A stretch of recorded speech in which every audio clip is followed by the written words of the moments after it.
Call this meeting to order.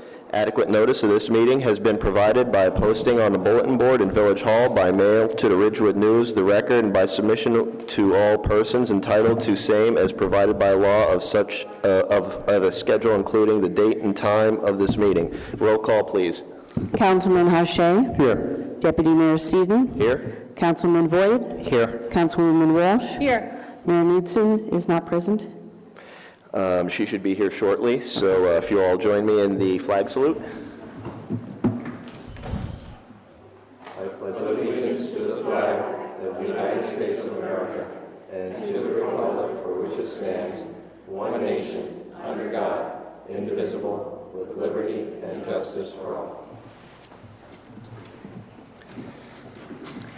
And if you all please join me in a moment of silence for our military and first responders.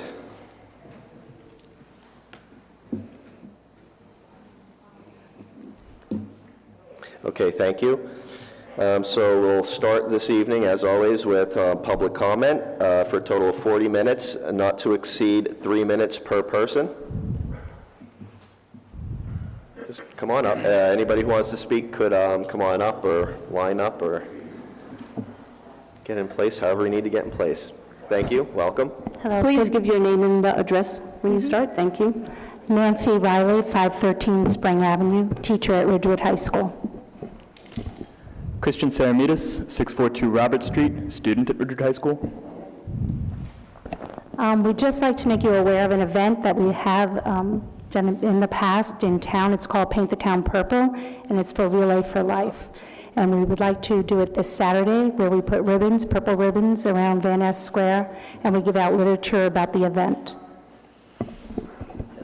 So tonight we're speaking on behalf of Ridgewood High School Project Interact. It's a Rotary-funded community service organization, and this year we're sending a team of students, as we've done in years past, to Relay for Life. It's a nationwide event hosted by the American Cancer Society to raise money and awareness for cancer treatment and to make money for support groups for people currently undergoing cancer treatment. In order to raise funds and in order to raise awareness, we would like to put purple ribbons on trees in Van Ness Park, as well as request donations near the park this Saturday from 11 to 1, 11 a.m. to 1 p.m., obviously. And this is an event that we've done in years past. Typically, it's quite successful. In the past, we've gone to relays in Glen Rock. This year, our relay is going to be in Fairlawn. However, we think it's appropriate for Ridgewood to participate in the event as well by raising awareness through Paint the Town Purple. So we would like to request your permission to host this event briefly in town this weekend. Okay. I guess if it's been done in the past, then... Yeah, go through the normal channels when you get the chance. Just contact the manager's office and go through that. Okay, you've done that already? Yeah, yes. did that, and she suggested that we come here and speak at public comments. Okay, but we can't, this is a work session, so the council can't make a decision or can't take a vote tonight. No. So I think that's why, and it's not really, it's a village manager's decision. So just, I think, go through that and that should be fine. Okay. Okay, thank you. Thank you. Thanks. Thank you and good luck. Thank you.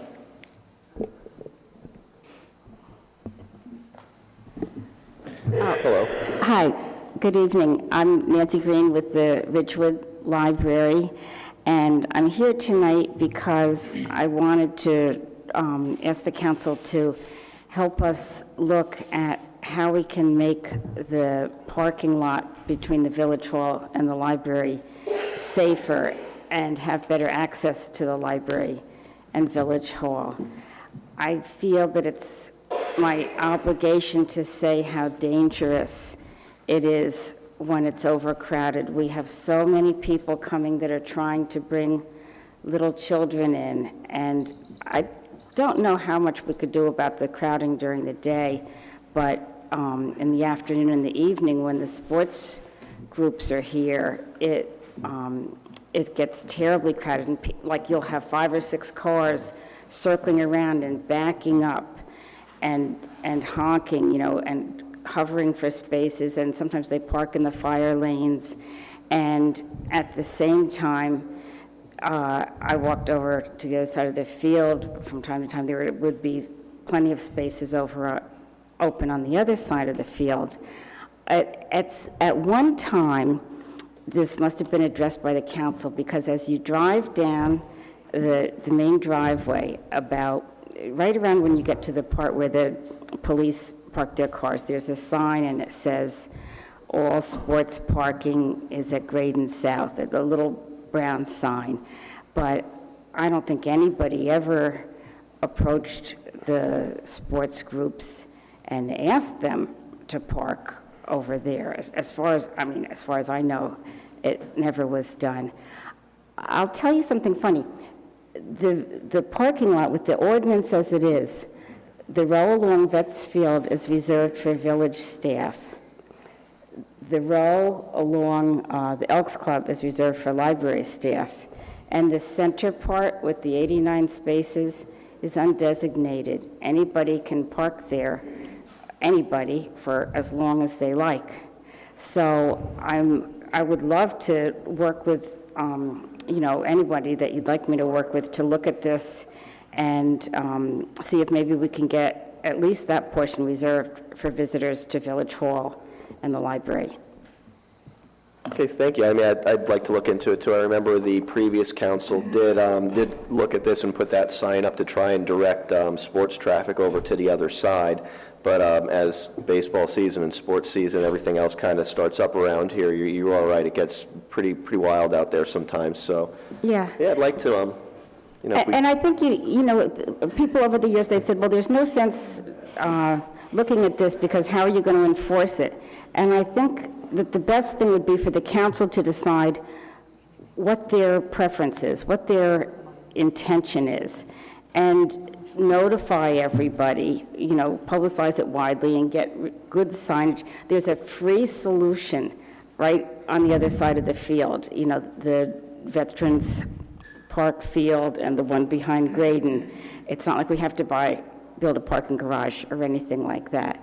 So, like you go to ShopRite or whatever, and they have areas that say for parents with small children, and no one's out there enforcing it. But I think for the most part, people respect it. So I think if we could start with just, what would be the council's intent, I'd be very interested in helping work on that. And I will actually bring it up at the next Fields Committee, since we meet once a month, and all the representatives from the different sports organizations congregate, so I'll bring that up just to make sure. All right, and if you'd like me to come, I'd be happy to. Thank you. Thank you. Thank you. Hello? Hello, everybody. My name is Susan Barbet, and I live in Ridgewood. I emailed you all within the past week about... May I have your address, please? I'm sorry to interrupt. Yes, 495 Berkshire Road. And I emailed you all ahead of time about the issue I wanted to raise tonight, reluctantly, about bird feeders. I'm living in the house I grew up in, and I relocated back to the area 11 years ago because of family illness. And I noticed right away just a lot more squirrels and chipmunks, basically. But over the years, the problem has grown and grown and grown, and my problem is chipmunks. I mean, I am just infested with chipmunks. And so I did a lot of reading about them, and they can cause foundation problems. And anyway, for the last couple of years, they seem to go to a certain area at my house, and I have tried everything known to mankind to get rid of them. And when I thought I had finally gotten on top of the problem, they are now just digging like these big holes right into my backyard. And that really prompted me to have to reluctantly come here tonight because I'm afraid that, I do all my own lawn work and everything, and I'm afraid my foot's going in and I'm going to hurt myself. So, and I do believe a person's home is their castle, as long as everyone is doing what they want to do and enjoying life and it's not hurting or affecting anyone else. I totally support that. The problem is that the bird feeders, they're causing other problems, but this is really the problem I'm most concerned about. The bird feeders, there's not one but 4 bird feeders, And, there's all the food is on the ground. And the bird feeders attract a lot of birds, and with the birds, they spray when they go to the bathroom. A lot of squirrels that tear up the grass, and I clean my garage twice a year. I just cleaned it, getting ready for summer, and there's a lot of bird seed in my garage, because I guess the mice are now living in there, and they bring all the seed with them. And then in the winter, they like to eat the wires in the car. So anyway, I would like the town to discuss the possibility about passing an ordinance on bird feeders, because I love beautiful birds, but it's just, and I can live with the bird stuff on the garage. I can live with all the squirrels tearing up the grass. I can probably live with the mice in my garage as long as they don't eat the wires under the hood of my car. It's really the chipmunks that have just gotten me so worn down. I'm exhausted. And I did call the health department last year, and they offered to speak to my neighbor, but finally last November, I got the courage to say something, because... I'm sorry, you have 3 minutes, because there's a line of people behind you, but... So, what is the process? How will I know? So we appreciate your comments. We'll take it under consideration and take a look at it. But right now, it is just public comment time, but we will think about this. It's something that's come up in the past, but there's a line of people. Thank you. I'm just going to leave these with this nice lady. Absolutely. Thank you.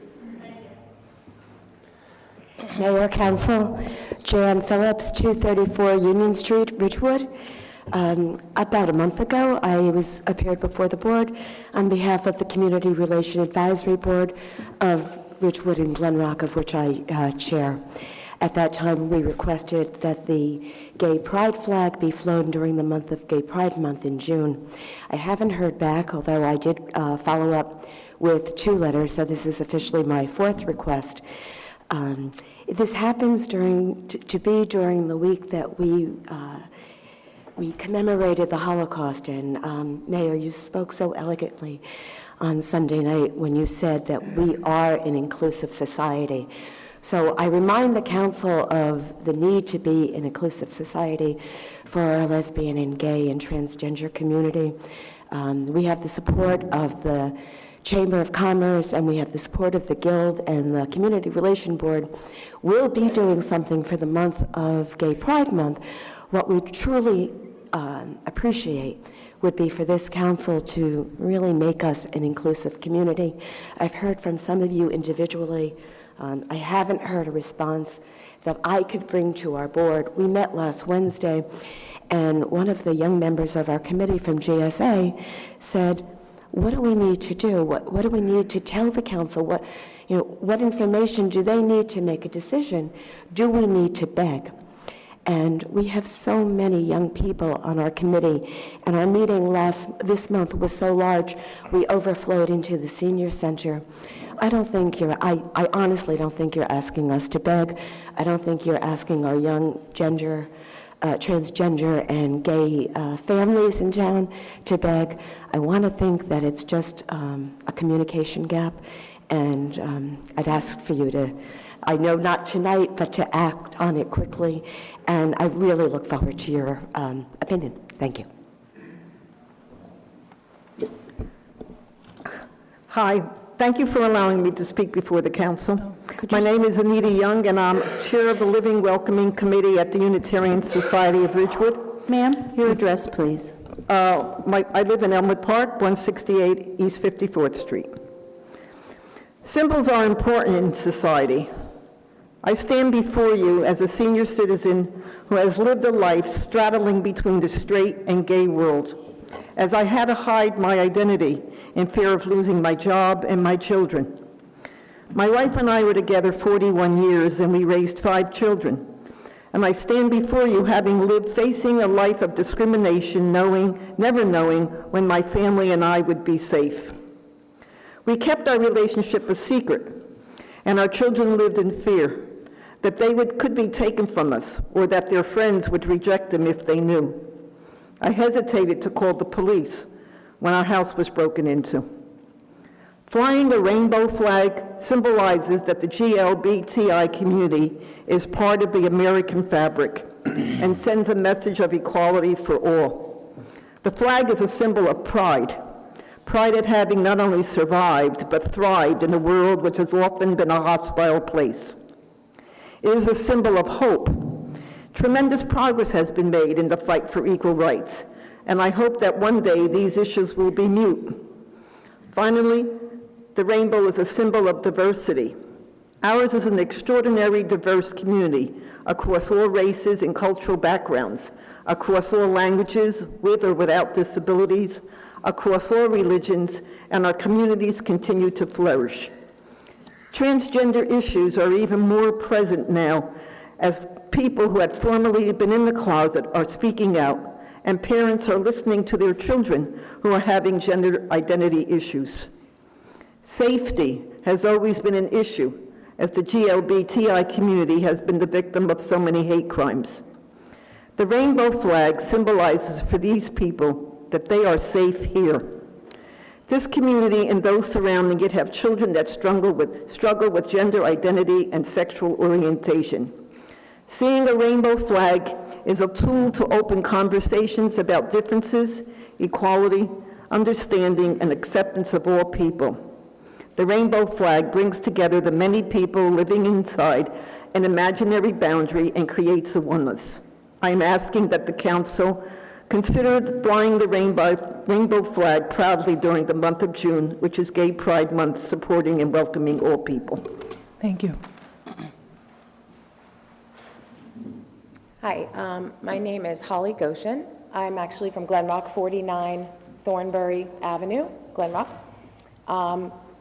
Very simply and very quickly, I'm just here to show my support for this particular request. I think it's such an important symbol and such an important thing to support as a council. I'm working with the Glen Rock Council doing the same thing, and they were, I can't tell you they have the answer, but the answer looks really, really positive, and I think they're gonna be happy to do it. We're just working out the details of location right now. I'm also working with the Gay Straight Alliance at the high school to work on Gay Pride for the month of June, and just ways to acknowledge this as a legitimate celebration. So I'm just here to support. Thank you. Thank you. Good evening. My name is Susan Donnelly, 115 Pine Street, Ridgewood. I'm also a member of the Community Relations Advisory Board. I know that gay rights or full inclusion for gay people can be relegated to the dustbin of politics, as in something that special interests argue about for their own gain. Actually, it is not that. It is human rights. As someone who grew up in a highly prejudiced family, and also as a former chair of the Bergen County Mental Health Board, I've found that we really can't welcome one marginalized group, say the disabled or Jews, and then exclude another marginalized group, for example, gay people. Inclusion is all of one piece, and if we think otherwise, we're just fooling ourselves. While we can cherry pick lots of unsavory things from all of the great religious texts, as a Christian, I know that Jesus always chose the most marginalized, the most despised of his day. I saw a pamphlet once that read what Jesus had to say about gay people, and obviously when you opened it up, it was empty. My little sister Kim was an RN and was beloved by her patients as much as by her friends and family, but she died at age 42. If it weren't for homophobia, chances are most likely that she would be alive today. My 4 children miss her every bit as much as I do. While she did not kill herself, just think of the young people who do, because they don't feel fully included in our human family. This really is personal, and it has moral and ethical ramifications. As human beings and as role models for our community, I call upon the council to display the pride flag with pride during the month of June. Now, I understand that this is the village council, and you can say no, but we did make this request over a month ago, and despite our unfortunate acronym of CRAB, we are an upstanding committee of over a quarter of a century. Please give us an answer. Thank you. Hi, my name is Jean Tyson. I live at 385 Colonial Road, Ridgewood, New Jersey. And, you know, I have been a member of this community for around 12 years now. And I have never stood up in front of a group of people and said that I'm a proud lesbian resident of Ridgewood, New Jersey, because there was never a reason to say that. And, you know, I've never said that I wasn't a lesbian. And pretty much anybody who knows me or knows of me would know that I'm a lesbian, because my kids have no pause or hesitation in saying that their mom's a lesbian. It's just normal. It's part of who I am. It's the same way as friends who are Indian or Asian or Jewish or Catholic or whatever identifying characteristic that you would have of that person that says something a little bit different about them. It's who I am. It's not any big deal. Now, understanding that there was not just an immediate, of course we'll hang the pride flag in the month of June. This is a very open and inclusive community. There's no hesitation and there's no question. We would be proud to be that community that stands out in front of the others. I feel like it's important that I stand up and say, I am a lesbian and I am a member and I pay a lot of taxes to be a part of this community. And I expect that this town is going, this village is going to reflect all of their citizens with pride. And so I look forward to when the village announces that they will be proudly flying the pride flag for the month of June. Thank you very much. Thank you.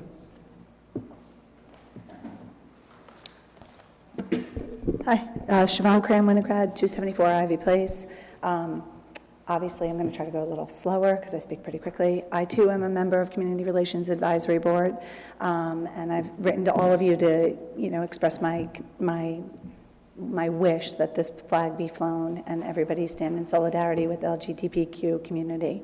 I sort of feel that everybody addressed a lot of wonderful points, but I want to speak to personally why I joined Community Relations Advisory Board. Several years ago, I was uninspired with several disparate comments within Ridgewood, and I'm not much of a complainer, so I felt it was my responsibility to do something to promote better acts and make this village something that I wanted to see.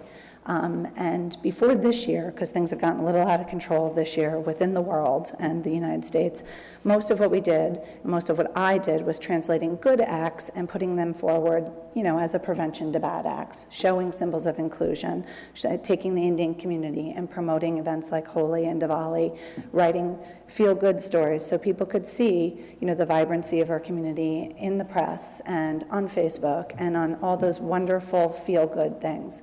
And I love that, because I actually really love to feel good. These are things that I believe. I believe in a welcome, inclusive society. I believe in that version of Ridgewood for me. This past year, a couple things have changed. You know, obviously we have the national election, which has shaken the country, and there's some bad acts here. And I don't want to belabor that, but it has taken this beloved board filled with positive preemptive steps, and we've had to respond a bit. And I'm in for the response. It's not easy. I don't handle it well, but I'm in. And I think this is a unique opportunity to continue the steps of good acts, to take that flag, fly it high, and let everybody know, whether you're LGBTQ, that this is for you, but also any other minority group. I understand there's legalities with it. I don't want to seem insensitive to other flags that are flown, and I think you should explore that if you need to, but I definitely felt very strongly that we need to continue these better acts so they outweigh the bad ones. Okay, thank you. Good evening. Cynthia Hallaby, 374 Evergreen Place. Sunday afternoon in the park was just wonderful for the Daffodil Festival and the Earth Day celebration. And what's more, it was an opportunity for me to talk to an awful lot of people. I've lived in town for 46 years.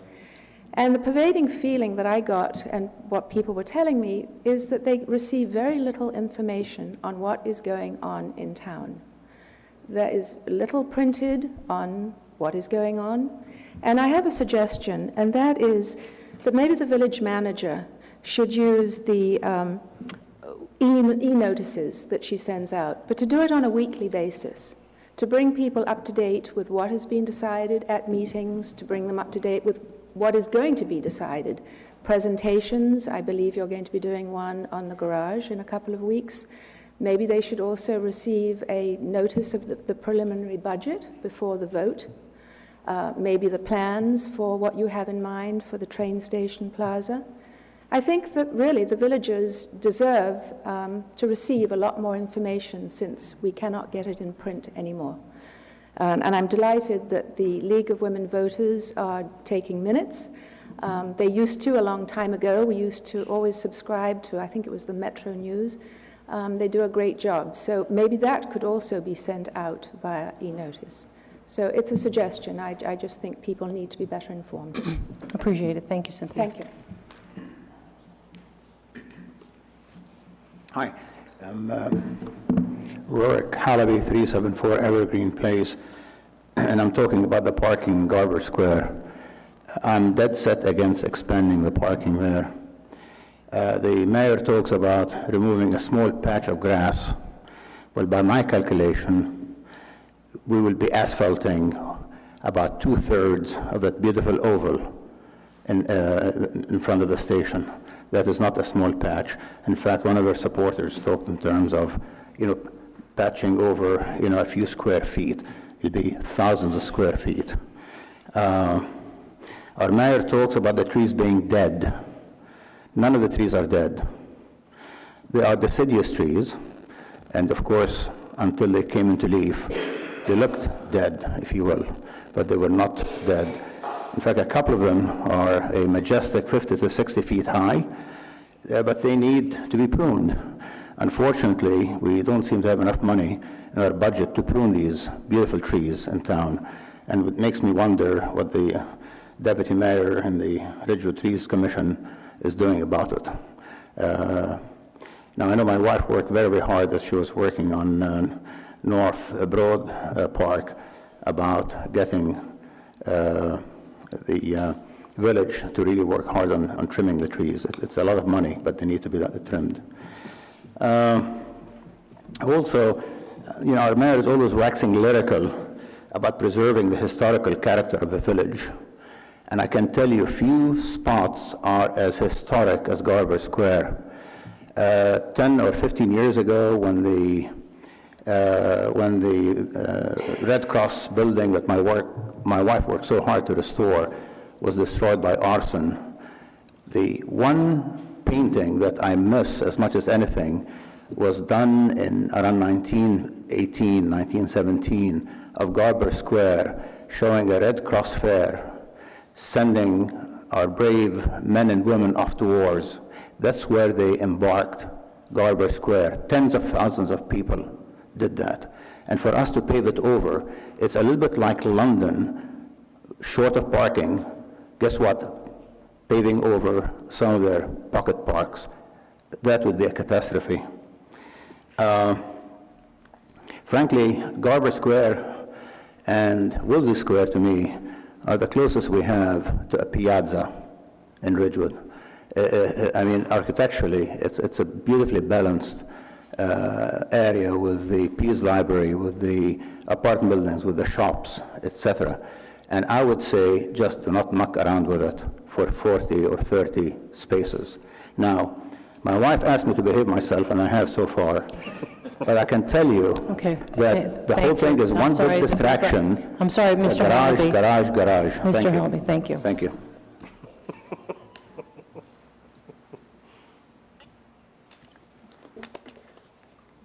Good evening, Council. Hans-Jürgen Lehmann, 234 Union Street. I'm here tonight to lend my voice in support of the call for inclusivity, the request to fly the Gay Pride pride flag in our village for the month of June. I would hope that the council will give its approval to fly the flag and show the world that we stand for all of our residents. Thank you.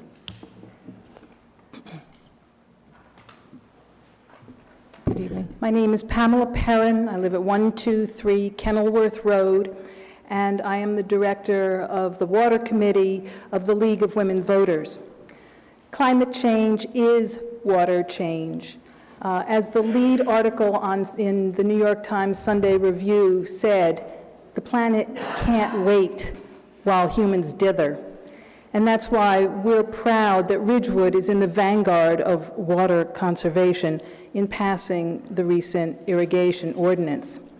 We do suggest a few improvements, however. What constitutes a violation could be clearer. If it could say, water during any form of precipitation, watering such that there's leaking from irrigation equipment, puddling on impervious surfaces, water runoff from irrigated property, irrigating on days when you're not allowed, irrigating in hours when you're not allowed. Tell people what constitutes a violation. The penalty, in terms of the penalty, if the statute said the village is going to keep track of first offense, second offense, third offense, and the penalty will be graduated accordingly for repeat offenders. I think that's important for residents to know and for the other towns. Testing. Please add an exception that allows residents who have irrigation systems to test them once or twice in the season under visual surveillance of either the property owner or their irrigation professional. And this should be an exception that does not require a written application to the village manager. Rain barrels. The village should encourage the use of rain barrels. And it should not require an application in writing to the village manager. A permit is already required for rain barrels. So don't make it so cumbersome that it's a discouragement. Rain sensors. Require them to be on the home at the time of sale and to be an item of inspection such that the village will not issue a certificate of occupancy unless there is a properly mounted rain sensor. Consider making rain sensors visible from the street. Now, I can see where there would be situations, houses that are set far back, where things wouldn't be visible from the street. So I'm just saying, consider that. It could make it easier for your enforcer who's driving around. Clarify who can install a smart controller. Right now, it is only on the exemption form who can install, and add a sign to each house. Thank you, Pam.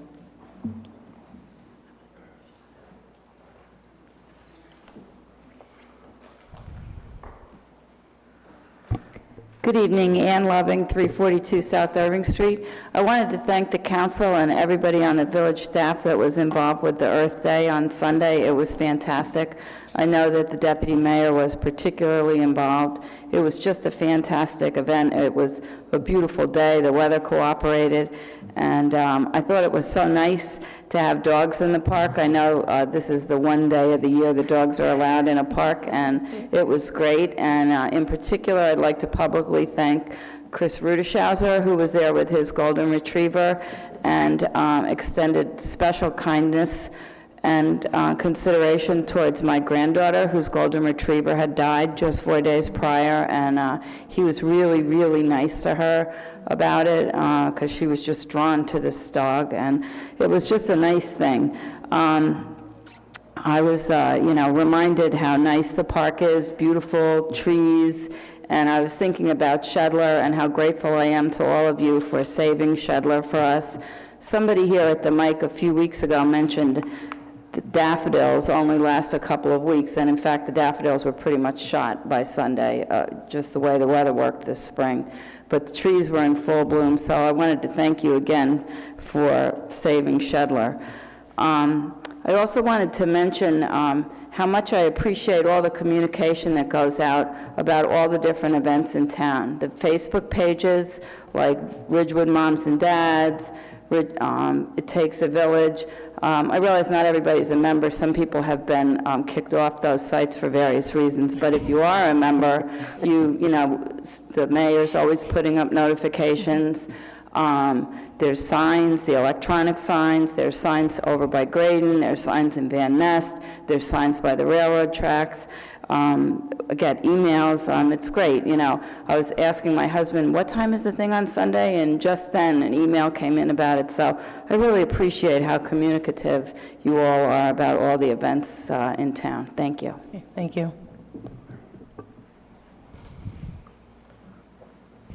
Good evening. Jim Griffith, 159 South Irving. I've been coming to this microphone for a long time, and quite often it's to complain. Well, guess what? That's not the case tonight. Oh, no. It's not the case tonight. I compliment you on the parking garage for finally getting something, a line in the sand. If it could be earlier, it would be greater, but I compliment you for getting the line in the sand. I remind you that if I'm still walking, I'd love to join you on the groundbreaking if I'm still walking. Second thing, with the construction downtown, I've had a couple of experiences that were amazing, but they were all positive. I had to cut through town one early morning on a rainy day. You know, if you're going to mess around with parking cones on a sunny day, it's one thing. But on a rainy day early in the morning, I mean, parking cones, something you want to avoid. Well, I had to go through, and I must have seen 200 or 300 of them because of the construction over by the railroad station. And I zipped right through and I had no problem. 4 hours later, I had to come back the same way, and something was different. The construction was on one side of the road in the morning. On the afternoon, it was on the other side of the road. All of those cones that I saw had to be changed, and they were. And in the afternoon, again, I zipped right by. So I'd like to compliment the police department on their efficiency, and I'll credit it to the new leadership. Why not? And I just wanted to, I thought it was a great job. Thank you. Thank you. Right.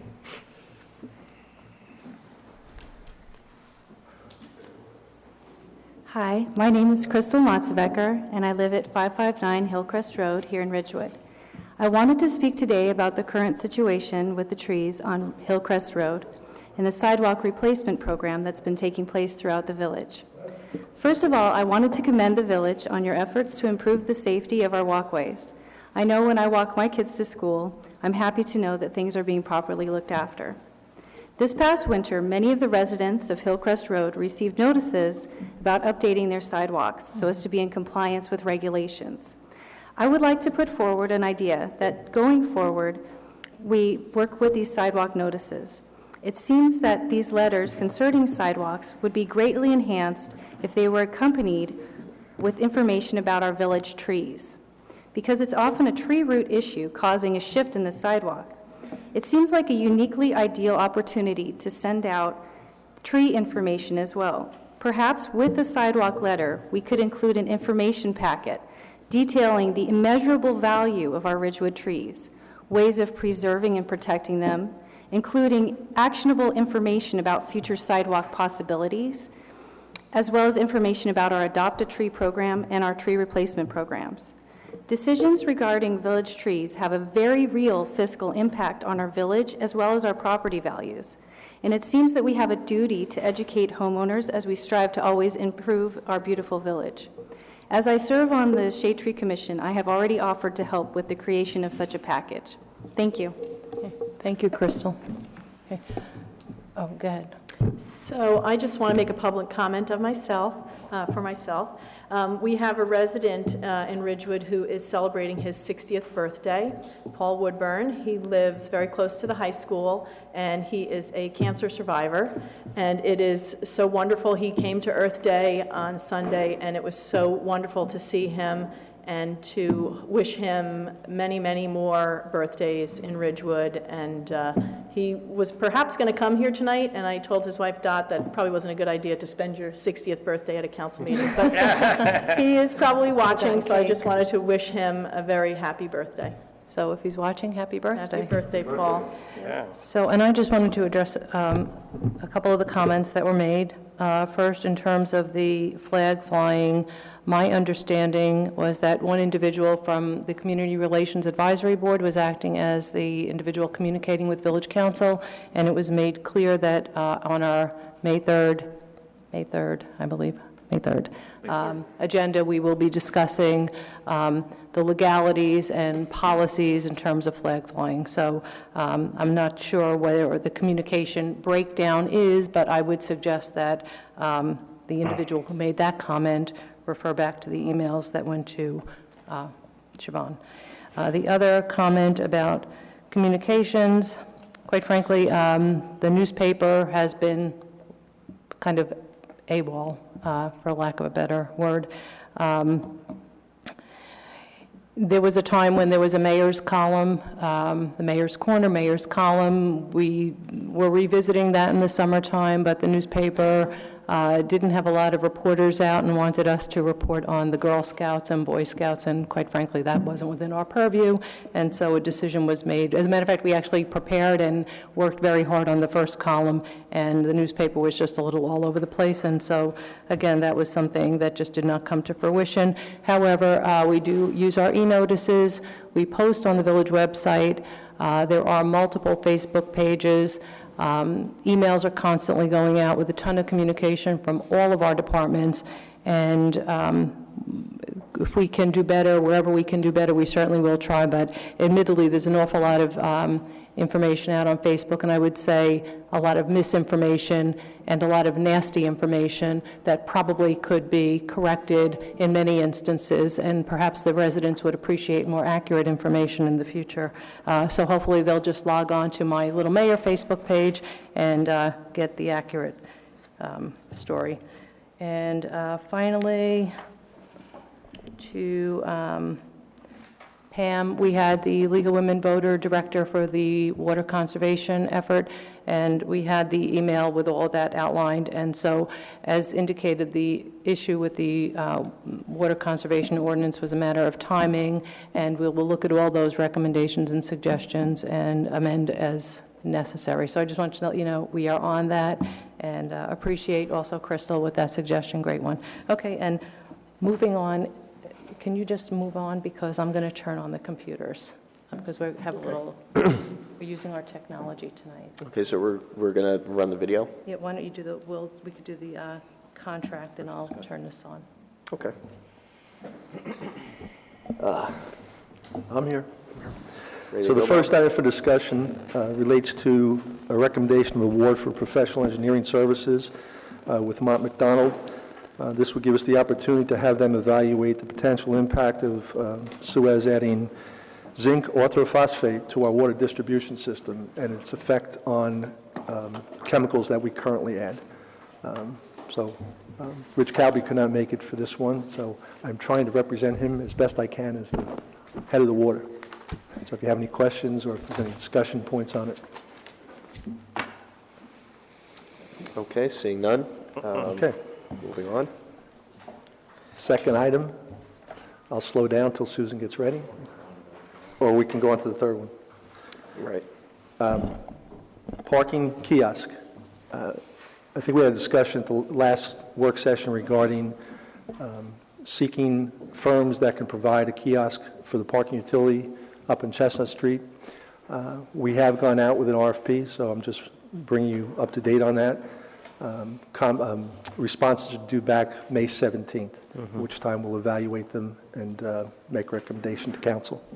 Anybody responded yet? We have not had any respondents yet, but we have done the advertisements as appropriate. Okay. Thank you. Any other questions or comments? Seeing none, moving on. The next one is train station and new parking. So, So that's actually the first thing we can put up on the screen. you ready? Okay. Okay. So we can do the train station. You want to do the train station first? Yeah, because Sure. that's going to go up on the screen so everyone can kind of see the layout. Okay. Dim the lights at all? I'm sorry? You want to dim the lights at all? Okay, I guess we can do that once I figure out where the,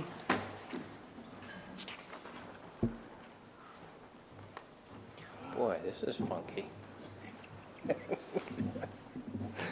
We'll have to plan right here, so. Like a disco. Need a ball. okay. And I think, can everybody out there see this okay? It's too small? Yes. Okay. Can you make it bigger? Okay, so I am going to now make it bigger once I figure out, I think. Oh, yeah, that made it bigger. It's a little bit bigger. Okay. There you go.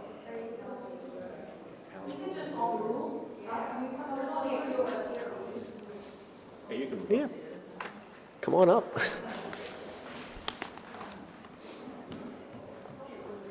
Okay, and so maybe, Chris, you want to come on up?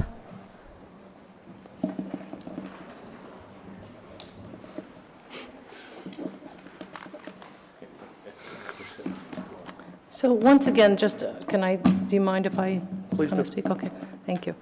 So once again, this goes back to a suggestion by a former planning board member to take a look at the train station parking lot to add much-needed parking spaces. And one of the things we kind of worked through was the observation that using spaces for compact cars actually garnered us more spaces than originally thought, and that most of the cars parked there were in fact compact cars. So Chris, why don't you kind of take us through a walk through what you've come up with? Good evening, Mayor, members of the council. Thank you. Yes, you are correct, Mayor. We did designate an area for compact cars. We used a parking space dimension of 8 feet wide and 16 feet deep. That's opposed to the current parking standard that we have in the village of 9 feet wide and 20 feet deep. The compact cars would be, as depicted on the drawing, in the center island.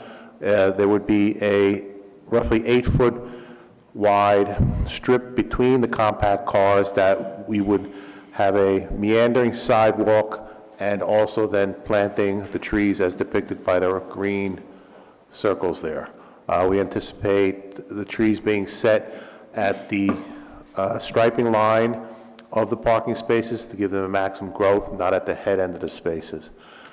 As you said, Mayor, we anticipate a gain of 41 spaces, and that's just in this lot. We have taken off the table, per the instructions from the last meeting, any consideration for moving the bus stop from Van Ness and changing any of the parking at Van Ness. So this is just solely focused on this location. If the village council wishes to go forward with this, we would probably have to adopt an ordinance or two to memorialize that type of space in that location. For those patrons of the train station that are concerned about where they would park, only that center strip is the compact spaces. The outer periphery strip along the train tracks and along Garber Square are our conventional size spaces. So could you just go through the snow plowing issue? Yes, it was a comment that we made and we discovered in our design evolution with the head ends, with the 90-degree spaces and the circulation, we could probably get an easier removal of snow, snow plowing. The circulation routes are slightly narrower.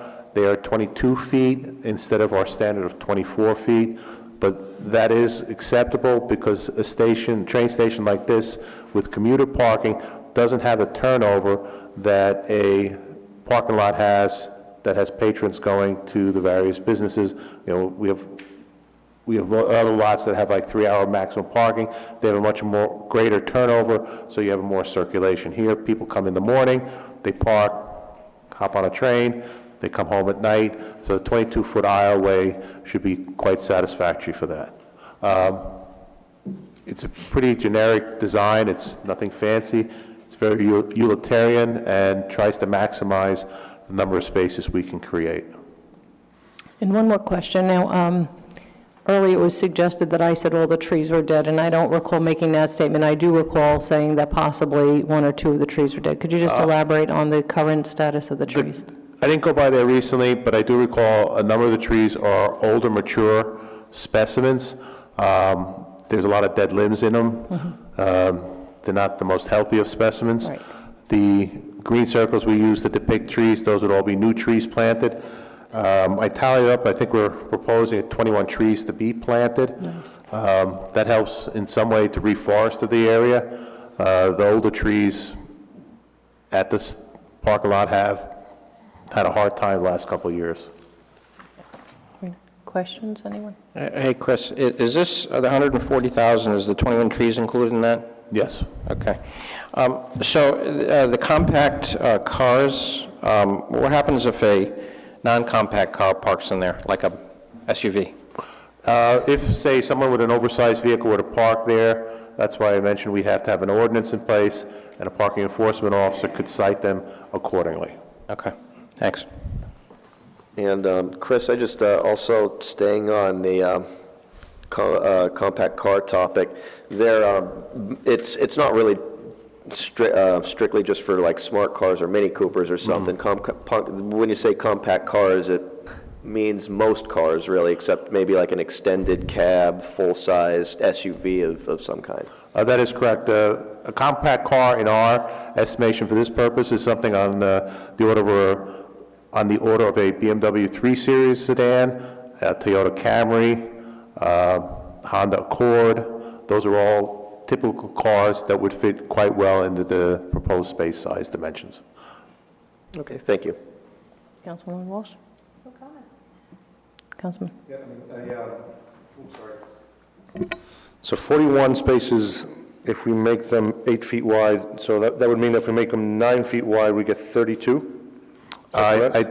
Again, it's only the spaces in that center configuration. Right. The spaces around the periphery remain the standard 9x20s. Right, but just for those spaces, if we do the 9 feet, we end up with 32 spaces, right? Which is a little bit higher than what we thought originally anyway.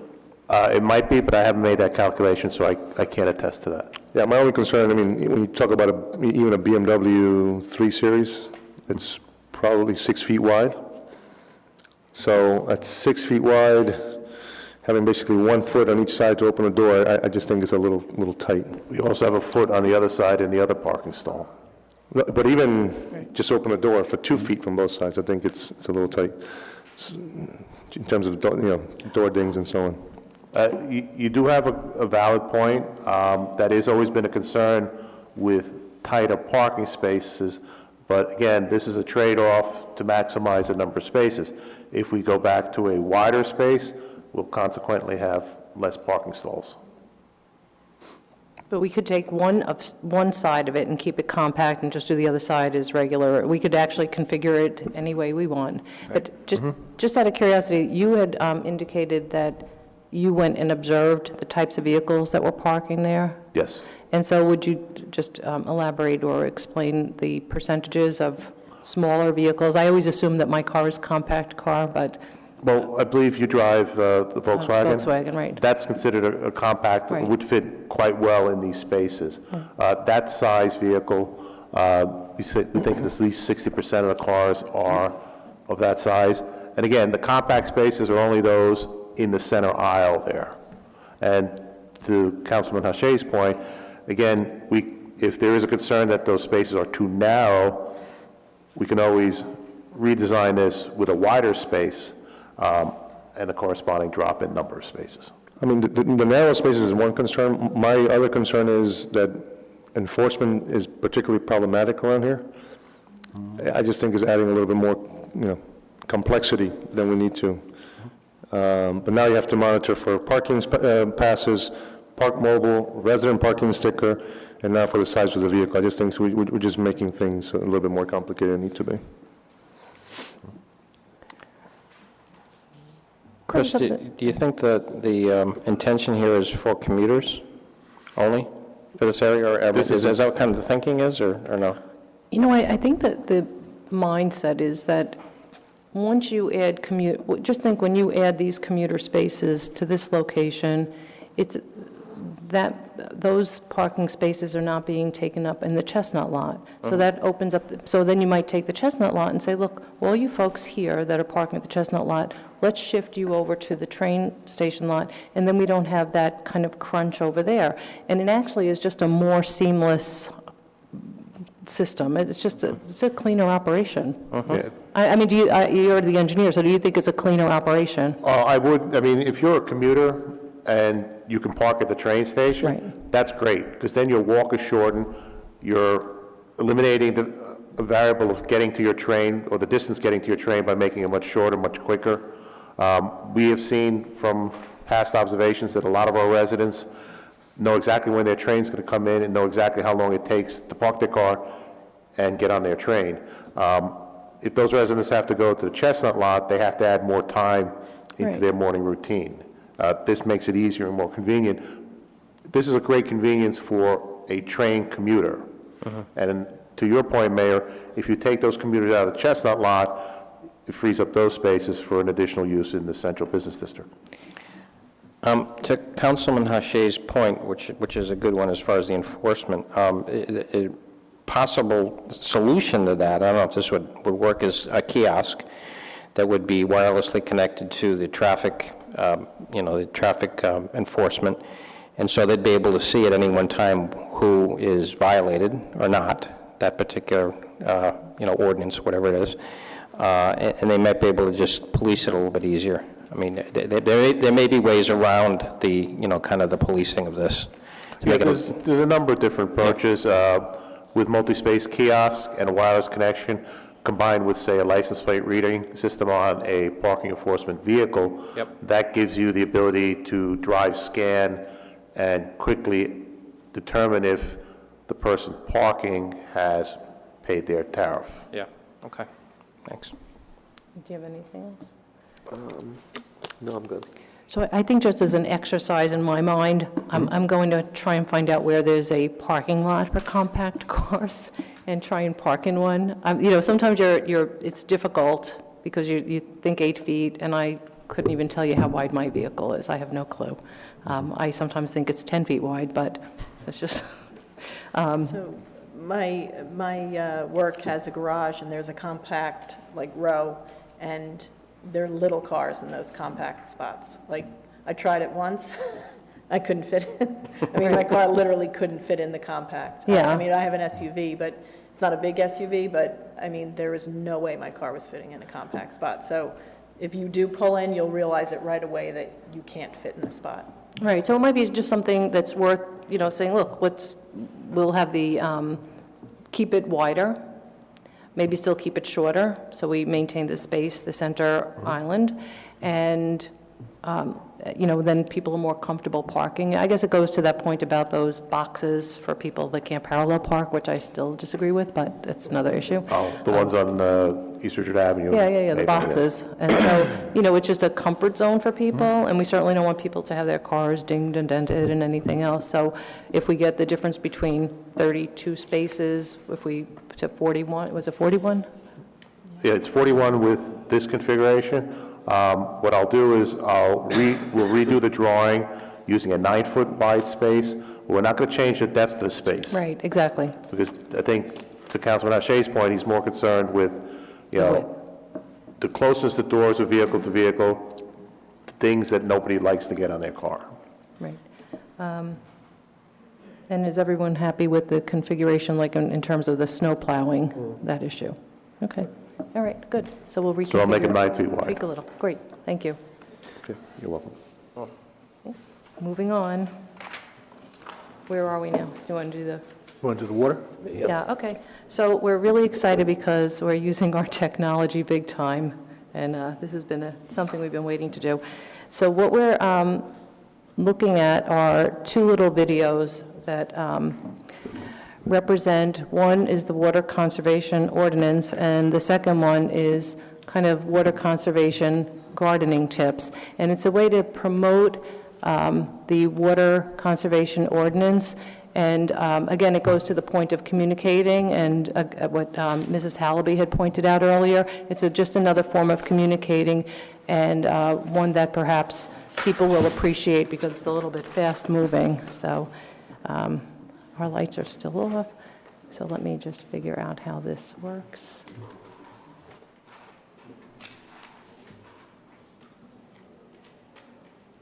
Okay, good.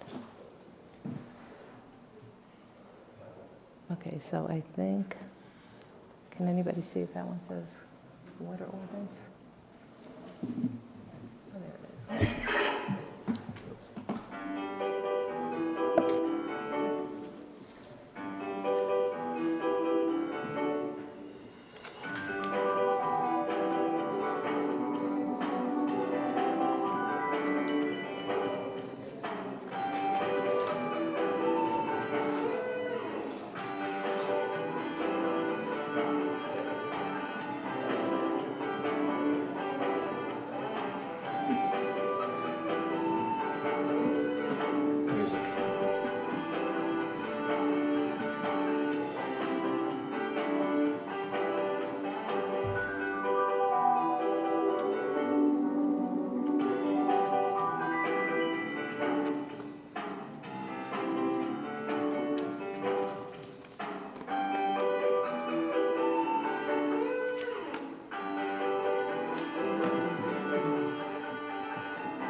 Okay. Oh, we don't want to. Okay, and then we just have one more, and this was just a little bit shorter.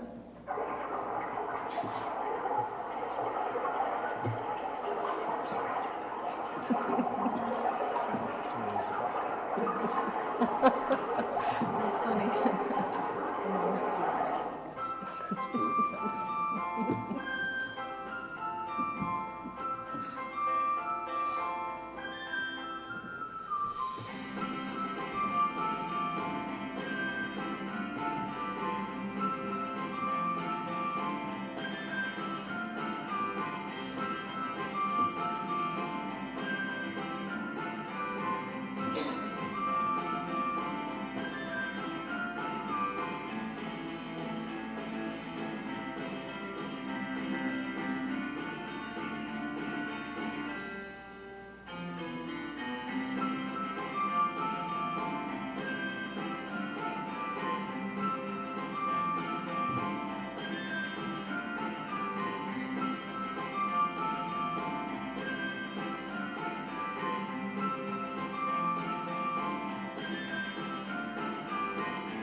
Okay. Was that okay? All right.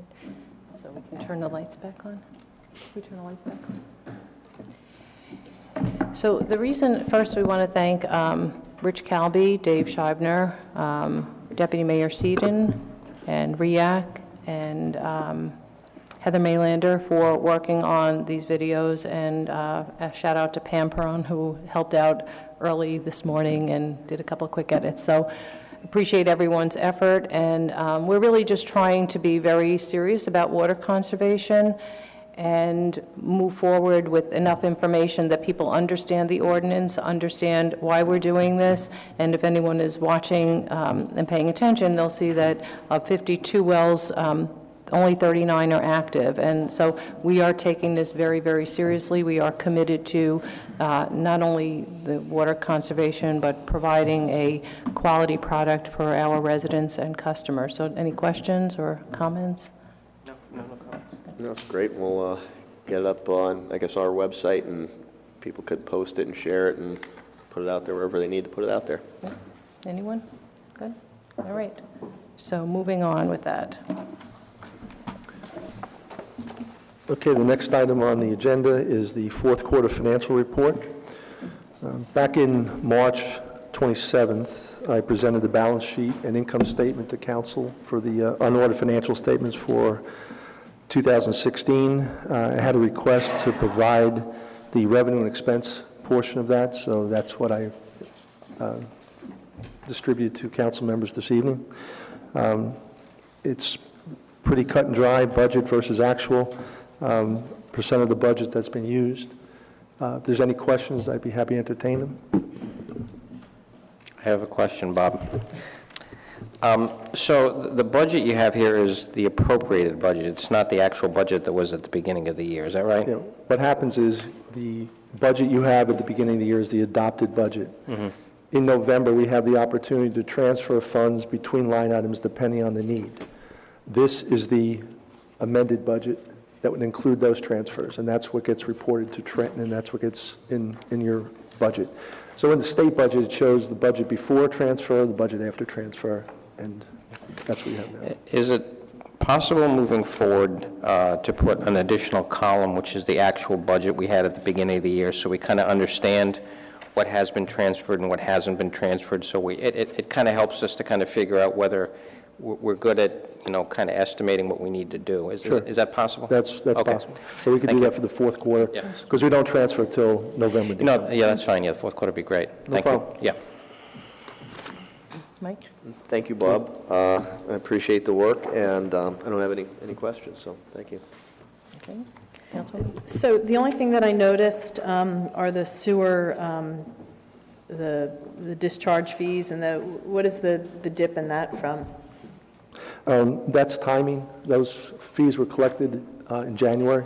Okay. So we're held hostage till when we receive the money. Oh, okay. So it's on a cash basis. So Okay. we did get it, just got it late.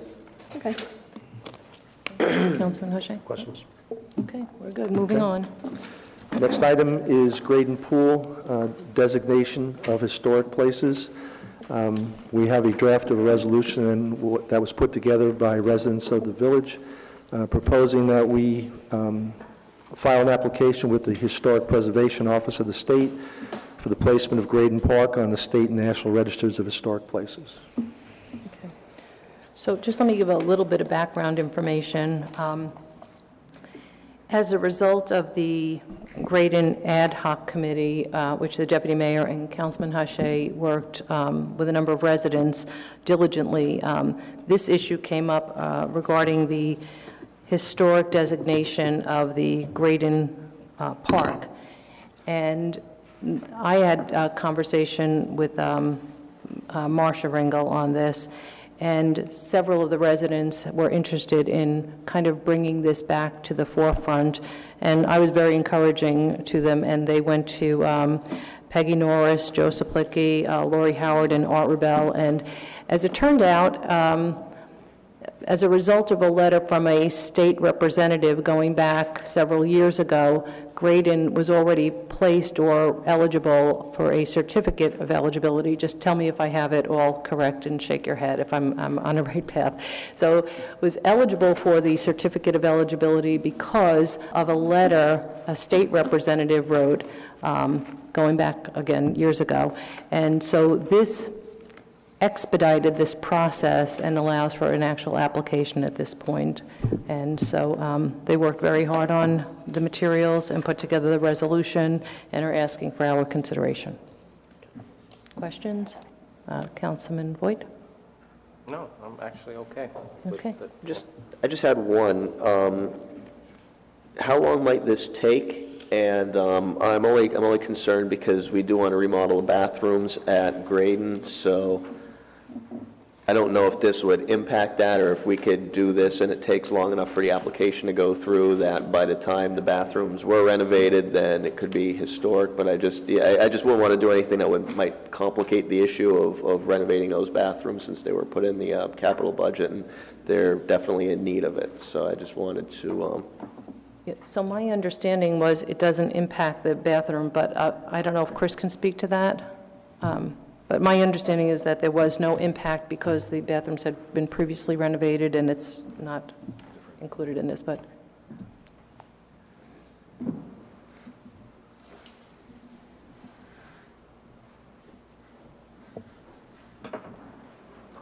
Good evening again. I did forward an inquiry to a contact we have at the State Historic Preservation Office regarding renovating the bathrooms. And right now, it looks like we could do a renovation, but again, the key is the scope that the village desires to do. In past projects, for example, when we constructed the accessibility ramp into Graden, We had to go through SHPO. We had to match the concrete color to the beach sand. We went through a process of selecting a dye that was added to the concrete and approved by SHPO. But they also made it clear that part of that process is because the funding for the ramp was through HUD, federal government. So that oftentimes adds a significant additional layer to any project. So it may also depend on what kind of funding the village uses for projects at Graydon. Those may determine the additional regulatory levels that have to be complied with DEP, for example, stream encroachment, and SHPO with certain other tasks. Okay. But I mean, if this goes through, any kind of, would it make renovating the bathrooms any more difficult for us, or? It may, but again, as I said, it goes to the extent, how much work is done, and also whether it's just like, say, interior of a structure, or it may be if we have to widen doorways to make them ADA accessible, that may require even as little as a courtesy review with a State Historic Preservation Office. Okay, yeah, because that was my only concern. I don't think I'm envisioning an overall, like, complete redo of the building and the outside and everything else. It's just, redo the inside of it and make it obviously ADA compliant. So, okay, that sounds good. Thank you. It does present a risk. I'm not yet comfortable as to how to qualify that risk. No. Okay. We'll see how it happens and as we go forward. Okay, thank you, Chris. Councilman Walsh? I fully support this, obviously, and just when we were out in the hall before the meeting started, everybody thinks of Graydon as the great summer location, but for skating, for as long as it's been there, people in the village have been skating on Graydon as well, as long as we have cold weather.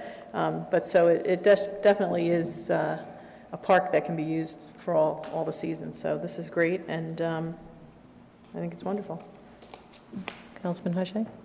Yeah, I have a question, I think, just beyond the renovation of the bathrooms, but thinking more in terms of the ongoing operation and maintenance of the facility. What does this do? What restrictions does it place on us being able to maintain it, if it's designated a historical site? So what are the things that we need to take into consideration for that to happen? I don't think it'll affect the annual spring cleanup that's currently undergoing right now, where we pump down the pool, we dry out the bottom, the muck, then we remove it. We're supposed to be getting an excavator in shortly from Bergen County Mosquito Control to help scrape that down, and then we replace it with fresh sand. That's something we do every year. That should not affect that, but I'm not 100% certain that there won't be an effect. There's other things. At some point in time in the future, the village has to take a look at redoing a pump station at Graydon for the restrooms and the discharge of sanitary waste. The current pump station is getting old and has been problematic. How that works out, it may require a SHPO review. Thank you. Okay, so just so everybody understands, and again, I have to thank Marsha Ringel, Lori Howard, Peggy Norris, Joseph Licky, and Art Rubel for even coming up with this resolution, and it's just briefly is a fascinating read, so I just want to read a couple of lines out of it. The New Jersey Department of Environmental Protection and the State Historic Preservation Office have found Graydon Park eligible for listing on the National Register of Historic Places under criterion A, history of the site and events occurring there, and C, physical attributes, as an intact example of a 1930s era municipal swimming pool constructed as part of a national movement to promote community interaction.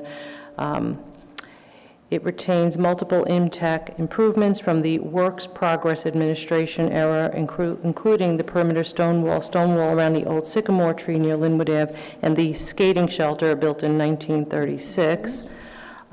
It serves as an anchor for the conservation of public lands in the heart of the village, begun in 1910 with property donated by Samuel Graydon, longtime superintendent of the village's Shade Tree Commission, and includes memorials to the 14 Ridgewood residents who died in World War I.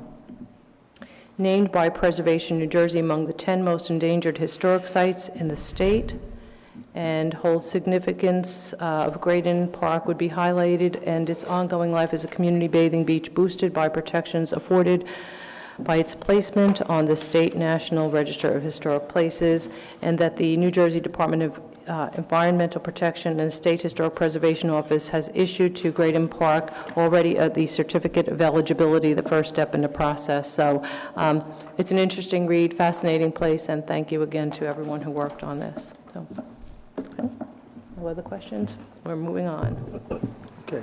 The next item relates to an ordinance to amend Chapter 260 of the Code of Village of Ridgewood regarding the removal and cutting of trees upon lots, parcels, and tracts of land within the village. The revised version that you have in front of you includes comments that were incorporated from Matt Rogers after his review of the original document. And Chris, if you want to just talk about this a little, is the intent? Yes.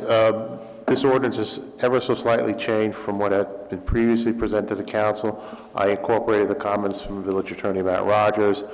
He had some concerns and questions, and I believe I've addressed them. I'm not going to speak for him, though. That means that he didn't agree with everything I asked for. But it's in calipers. We've certainly reached an understanding. We both know where, he understands where my comments were coming from. This is something that, for the council to decide. I don't get to decide. So I think it's certainly in an acceptable form as it is. So that's up to you from a policy standpoint as to what you want to do. But Chris and I certainly did discuss it and have fun doing it. Okay, questions, comments, Jeff? Do you have questions? So, Mike, anything? It's your baby. Yeah, well, just, it's been kicking around for a while now, and there's just to, maybe talk about some of the highlights. It gives the village arborist more authority in determining which trees stay and which trees go. And that will help to cut down invasive species. There's the emerald ash borer that's making its way up towards here. It's coming up this way. It's going to be in Ridgewood if it's not here already. And, to get rid of those trees, they could get really brittle and break apart and be pretty dangerous. And then, of course, they can house these insects that could spread to other ash trees and pretty much kill them. So that's in there. There's a lot of exemptions for wire trimming by utilities. If a tree is diseased, sick, dead, or dying, infested with any kind of insects or invasive species, then that tree would go without having to incur a permit or a replacement tree. And basically any tree measured 4.5 feet from the ground with a diameter greater than 8 inches would be a healthy tree. Also would qualify for a permit and for the replacement tree to either be put back on the property, and if there was no room or desire on that property, for funds to be put in an escrow account, so the village could then purchase a tree and place it somewhere within the village. I think they're all the major points. Did I miss anything? Nope, I think you covered it, Deputy Mayor. Thank you. So, just I had a question. Oh, I'm sorry, Councilwoman Walsh. Do you have any questions? I guess the only question I have, if somebody is having a tree taken down, is there going to be a permit cost to them? I mean, they're already going to be paying I've had trees taken down. It's a huge expense to have a tree taken down. We're not going to, if they're planning on replanting trees, we're not going to charge them for the permit, are we? I think there's a permit fee. There is a permit fee, but as the Deputy Mayor said, for what is considered a qualified tree.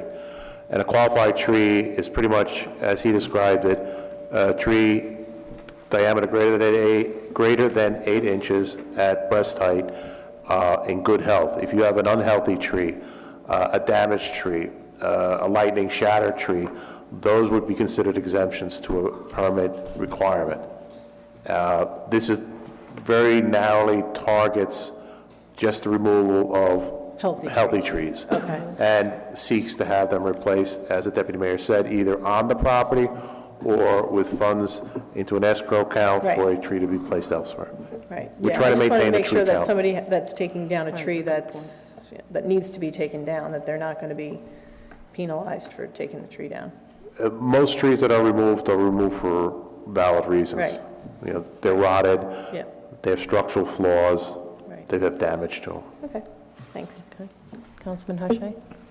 No questions, but thank you for the math refresher, the diameter equals circumference divided by pi. I've forgotten that one. That was... I actually just had a quick question. What did we do with the spikes? What was the... That's a good point. Matt Rogers brought that to my attention. I still have in the ordinance language that discouraged use of tree spikes or gaffs for pruning, not for removals. The removals is really a moot point, the tree's going bye-bye. Yeah, right. But if you spike a tree up to prune it, those are scars that are going to be seen forever.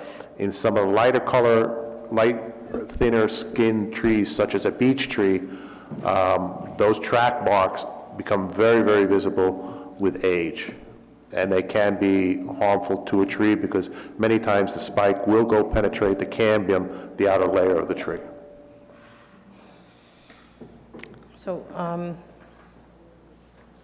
So I guess the point is, in order to do, so then how does somebody just prune a tree if they... You get up to the first branches by a number of means: a bucket truck, ladder, toss a rope over. I worked as an arborist for 6 long years, and that's what we did. There's plenty of technologies that can get an individual up into the tree without needing to utilize spikes. Okay. Chris, I have a question. So if a tree is on someone's property, and I'm not on kind of the edge of the road where, we have kind of the rights, and they decide to take their tree down, they have to certainly replace that tree with somewhere else in town. Is that how this works? I want to make sure I get that. Well, let me clarify your question. Would the tree be within the public right-of-way or on the homeowner's property? Homeowner's property. It would be, if they needed to remove it and it was considered a qualified tree, as we described, then they could either plant a replacement tree, not of that same size, obviously, of 2 or 3 inches diameter, on their property, or if their landscaping plan, because many homeowners do have comprehensive landscaping plans, did not account for it, they could pay into the escrow and that tree would be planted elsewhere within the village. Okay. In the public right-of-way. Yeah, got it. Thank you. Any other questions? Okay, moving on. Thank you, Chris. I appreciate the work, and thank you, Matt. Thanks, Matt. Next, we have a discussion on yard waste regulations. Dan Kiley, Superintendent, is here tonight if you'd like him to go over these. Come on up, Dan.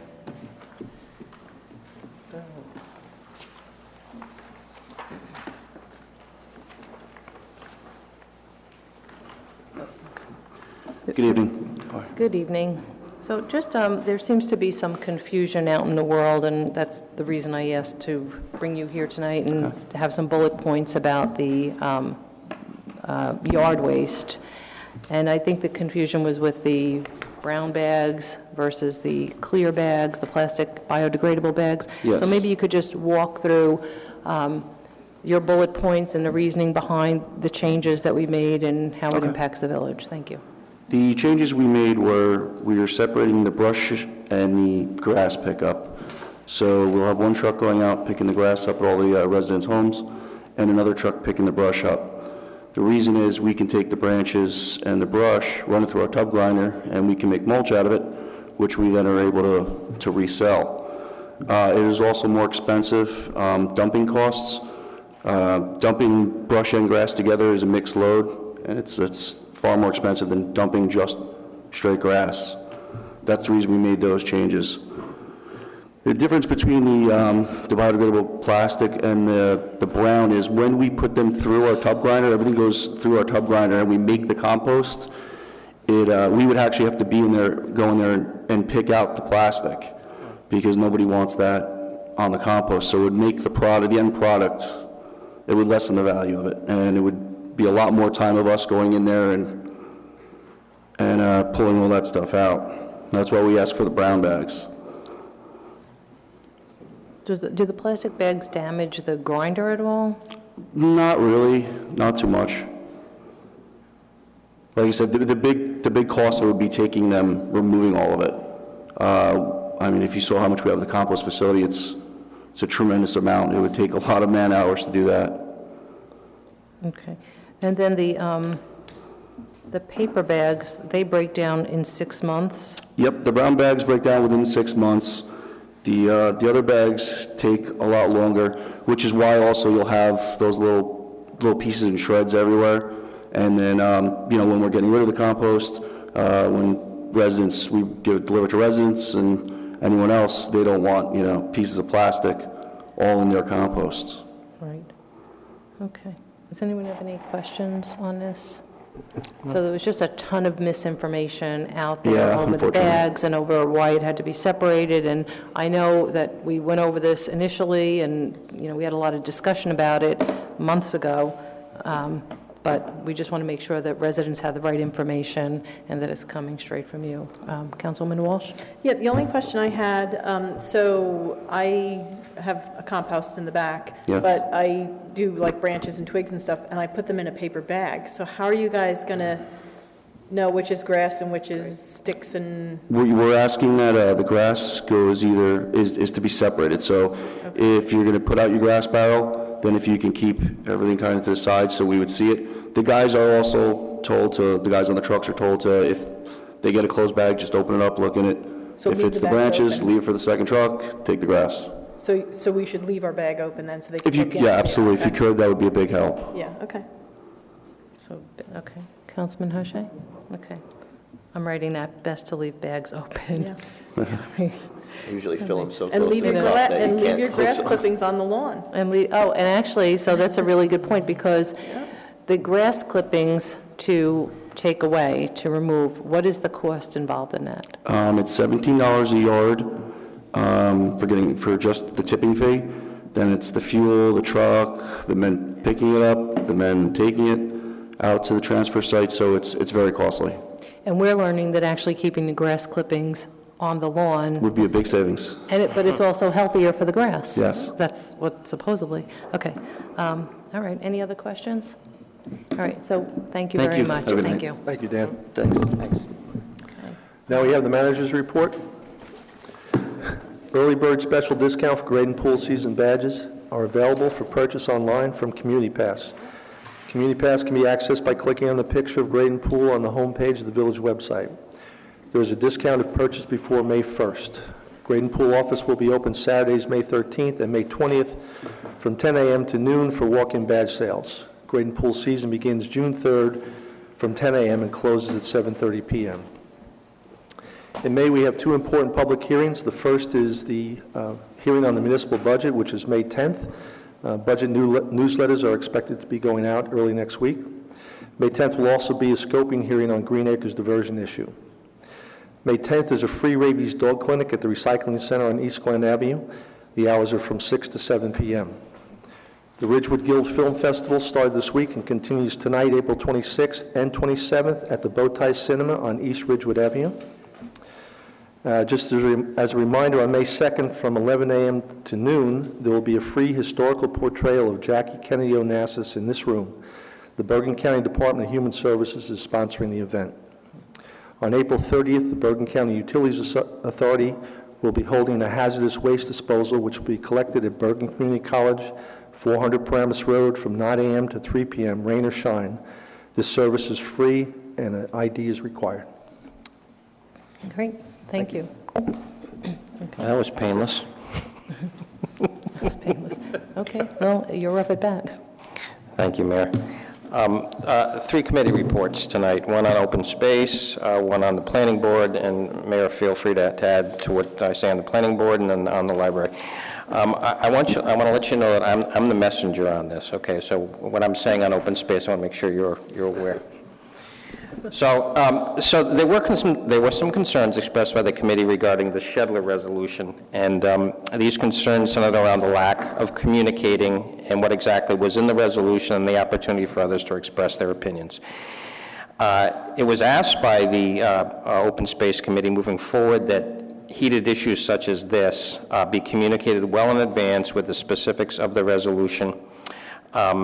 Secondly, the Open Space Committee was not clear based on the wording whether all options, except for the 90-foot baseball diamond, are up for further discussion and evaluation. So, and my understanding is that, the resolution was rescinded, but we will pick it up at a point in the near future. I just want to make sure everyone, yes? Okay, good, thank you.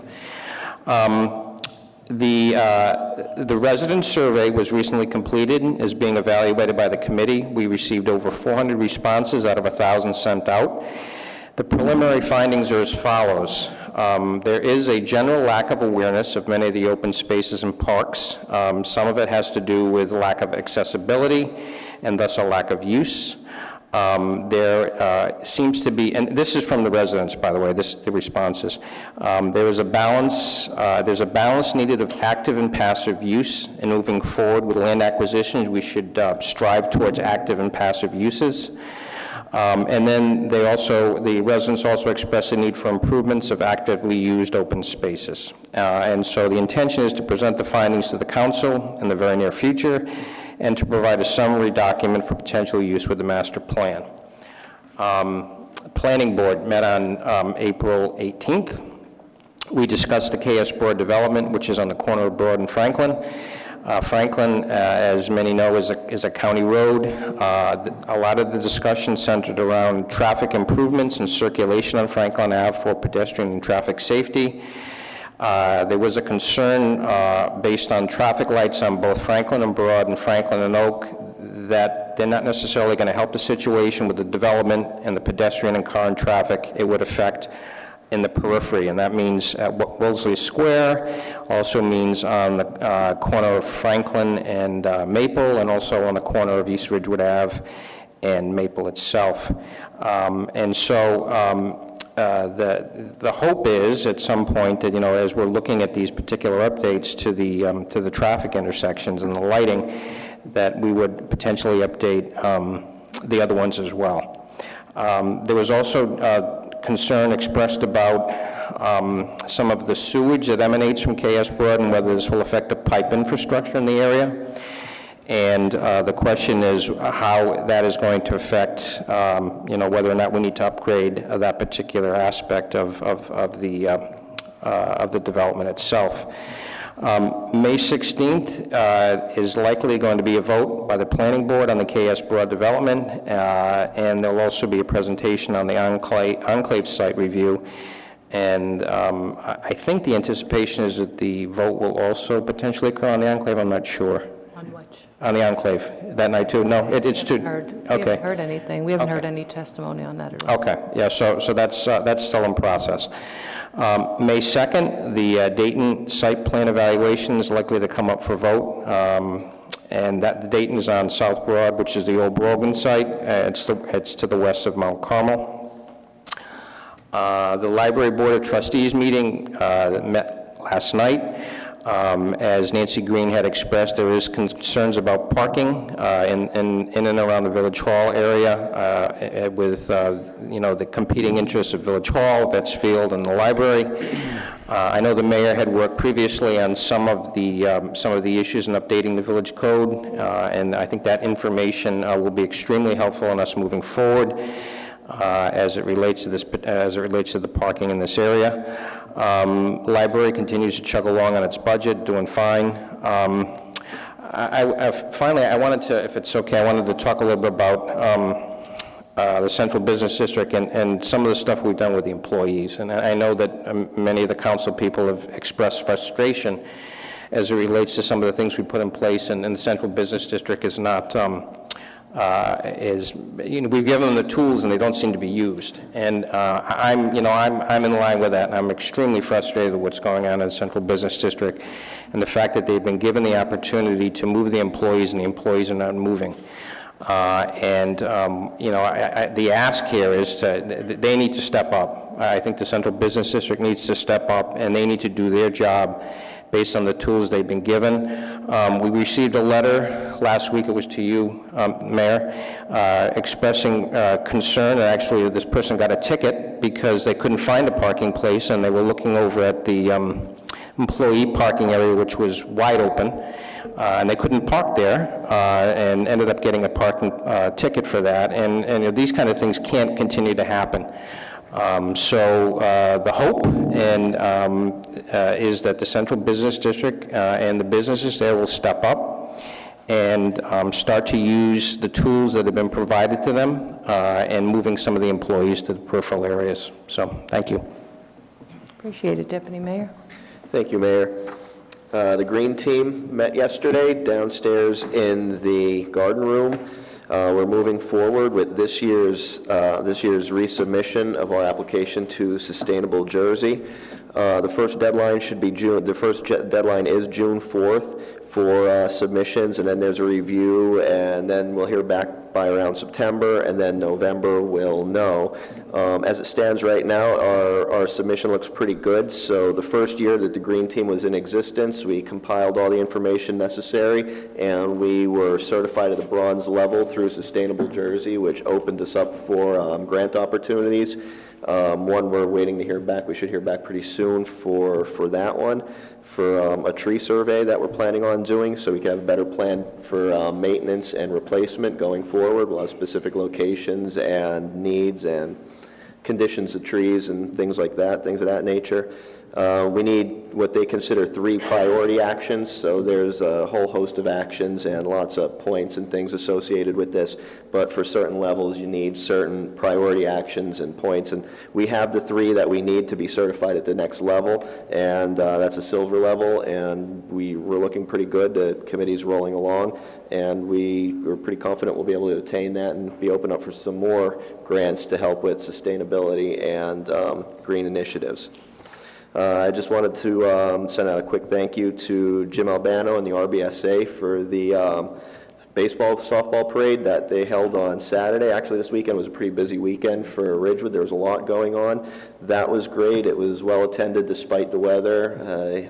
Must have been 1,000 participants there. I mean, Ridgewood Avenue was filled with the parade. The Indian Holy Festival at Orchard was also well attended despite, again, the weather on Saturday. But I'd like to thank everyone who was involved in that. That was an incredible day. It was a lot of fun. We got splattered with colors and ran around, and everybody just had a really good time. I was going to talk about Graydon, but Bob took care of that for me. Thank you.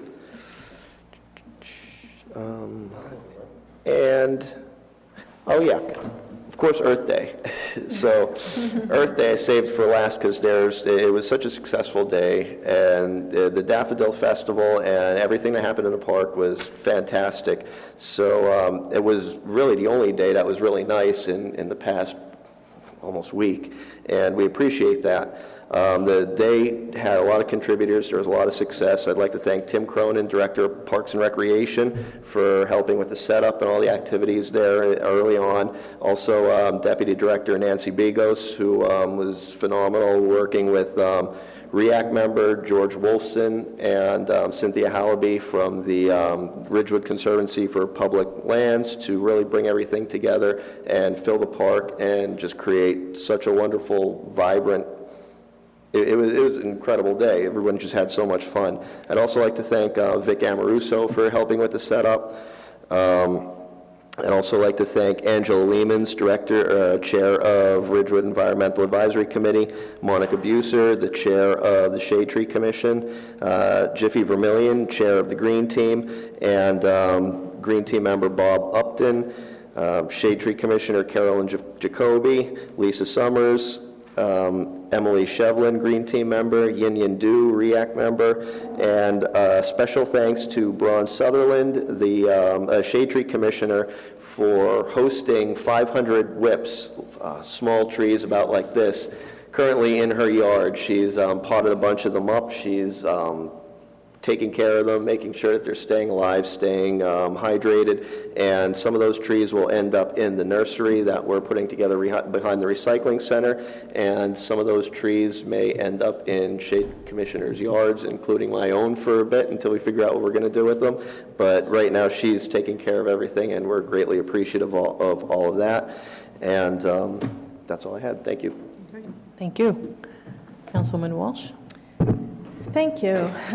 So just to piggyback on Earth Day, I hope everybody was able to participate in the Ridgewood Arts Council's augmented reality. It was a great, exciting for young and old, because there are a lot of adults who are doing the Wallamy app themselves without children. There were parents who were coming with children with them. There were teens that were doing it, so it was great. So I wanted to give a shout out to Dana Glazer, who really spearheaded that for the Ridgewood Arts Council, and all of the Arts Council members who manned the booth in shifts during the day. So it was very successful and a lot of fun. So thank you to everyone. Citizen safety, I have to say, it's always exciting at Citizen Safety. I invite everybody to come. The mayor, I think you've told us that you're going to attend one of our meetings. I'm planning on it. Okay. I'll tell everybody that you're coming. So our first topic was, or one of the topics that was the most lively were our bylaws. So Citizen Safety has always had a general set of bylaws, the number of members and when we meet and where we meet. But we wanted to, with this initiative, to have bylaws for all the committees, to expand it a little so that there's a clear understanding of citizen safety's role.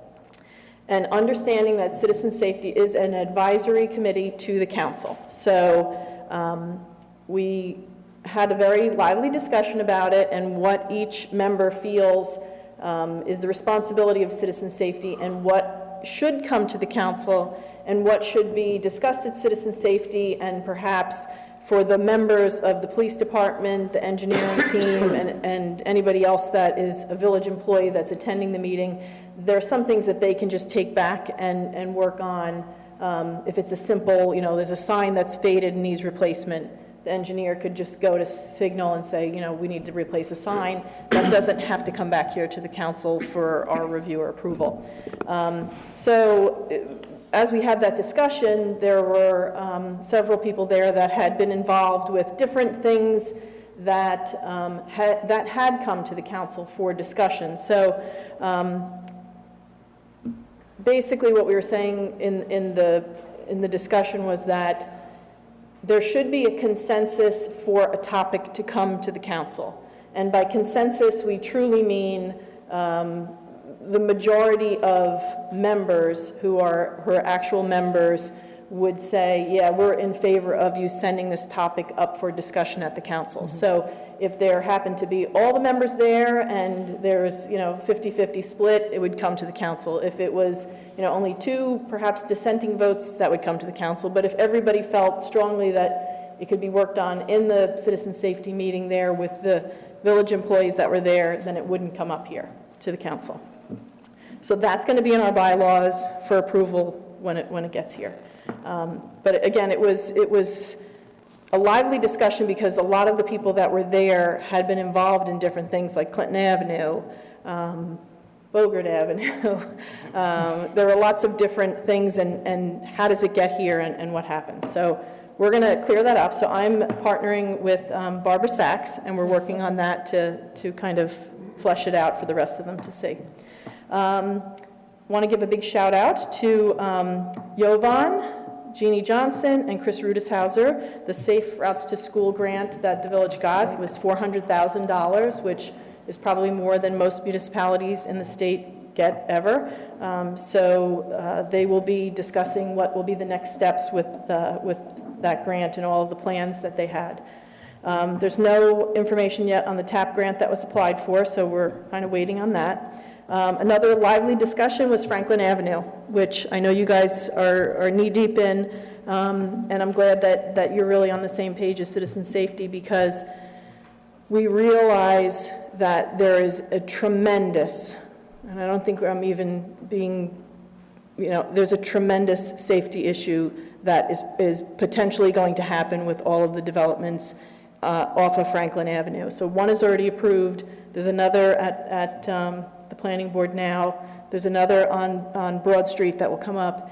And we really feel strongly that the county has to be involved in Ridgewood. And I don't know how strongly we as a council can go to the county, but we really can't wait until after all the developments are built. It has to start now. So I think that maybe it would make sense to have maybe a meeting with the chairman of Citizen Safety, maybe some planning board members. I'm not really sure how we could do it, but to really get the county involved in what could happen with Franklin Avenue. So that's a big topic. Let's see what else. So Bogert and Cambridge came up in discussion again. Mrs. McWilliams was there and questioned citizen safety and the recommendations that they had made to the council, and wanted to know their opinion again as to the recommendations that they made to the council. So I'm going to be really careful how I say this. The chairman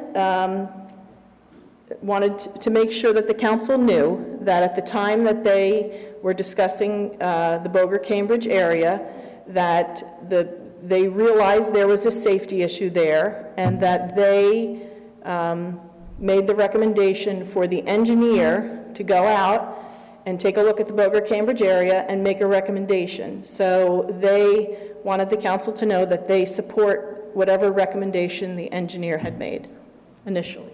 So that's what Citizen Safety feels about Bogert-Cambridge. Did you say initially? Yes, okay. Initially, yep. And I think that's it. And I don't have my Bergen League meeting until next month. Okay, so, thank you. Councilman Hache. Yeah, I mean, fairly quiet in committee land. Just adding to some of the preceding comments. Regarding the 90-foot diamond, Jeff, that was part of the discussion that we had at PRC board last night. Following the rescission of the ordinance to put the 90-foot diamond on Shedler, we definitely feel it's important to have the dialogue now. So we're going to be getting a group together, including Board of Ed, the chair of PRC board, Tim Cronin, director of parks, village engineer, and then head of baseball, baseball chairman.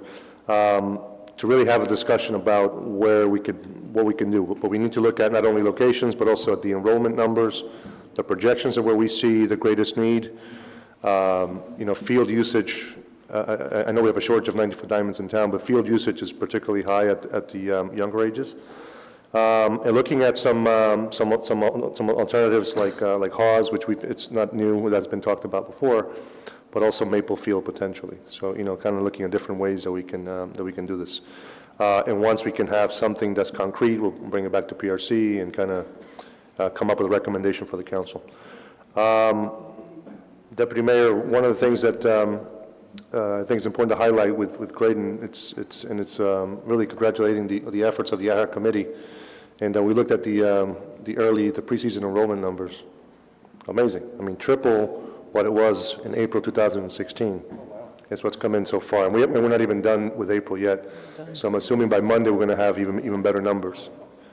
So again, tremendous amount of work in promoting the early bird discount at Graydon, getting the awareness out in social media, getting flyers, placemats printed, a lot of work that went into that. So already we're starting to see the fruit of that labor. So very happy about that. Just a reminder, the party in the park, I've been getting a lot of questions about this. This is the 125th celebration of Ridgewood High School. I think a lot of folks think that it's because it's being put together by the Alumni Association, that it's an alumni event. It's not an alumni event. We encourage everybody to attend. It's not just for Ridgewood High School alumni. So you can still buy tickets while you can. Earth Day, just some observations. Just was lucky enough to stroll by. I thought it was amazing. Compared to what it was last year, I think it was a tremendous event. I want to particularly thank the water department. I thought that they had a really nice tent very educational. A lot, my kids went there and kind of figuring out how water works. We walked away with a timer for the shower, so that we can now. We have one member of the house particularly that likes to sing quite a bit, so we have him on that timer. So it was very useful for us. Are you a good singer? Not me. No. I'm glad someone asked. It'll scare away the neighbors. But just one more thing about Parks and Recreation. Our next meeting is going to be May 23rd. Mayor, are you going to update on what's going on with parking? Is that part of your update? I don't want to steal your thunder. Which part? Oh, May 3rd? Just the meetings that we've had and sort of, yeah. You can go on ahead. So we've had, a good series of meetings with a construction company. This is a firm that's been around for over 150 years, family-owned, operated. They've built over 20,000 parking spaces worth of parking in different municipalities. New Jersey for them is a very important sort of coveted prize. We've had a lot of discussions. A lot of great things have come as a result of that discussion. They're going to come in on May 3rd and come up with a design, again, that fits on the lot. It's yielding a little bit higher in terms of number of spaces than what we had looked at before. And still, keeping the structure within 36.5 feet, I think it was the height. But they're going to come in with some interesting with renderings. We wanted to be as detailed as possible. I think they have some interesting design and safety features that we never thought of before. So I'm very excited. I think it's going to be a very good informative session. These guys work so fast. We had one meeting on Tuesday, and by Friday they were already meeting again. On Good Friday. They came in. Thank you to the village staff that was made themselves available for that meeting. And by the next Tuesday, they were already flying the drones over the site to come up with the rendering. So I encourage everyone to attend May 3rd and really take a look at this proposal.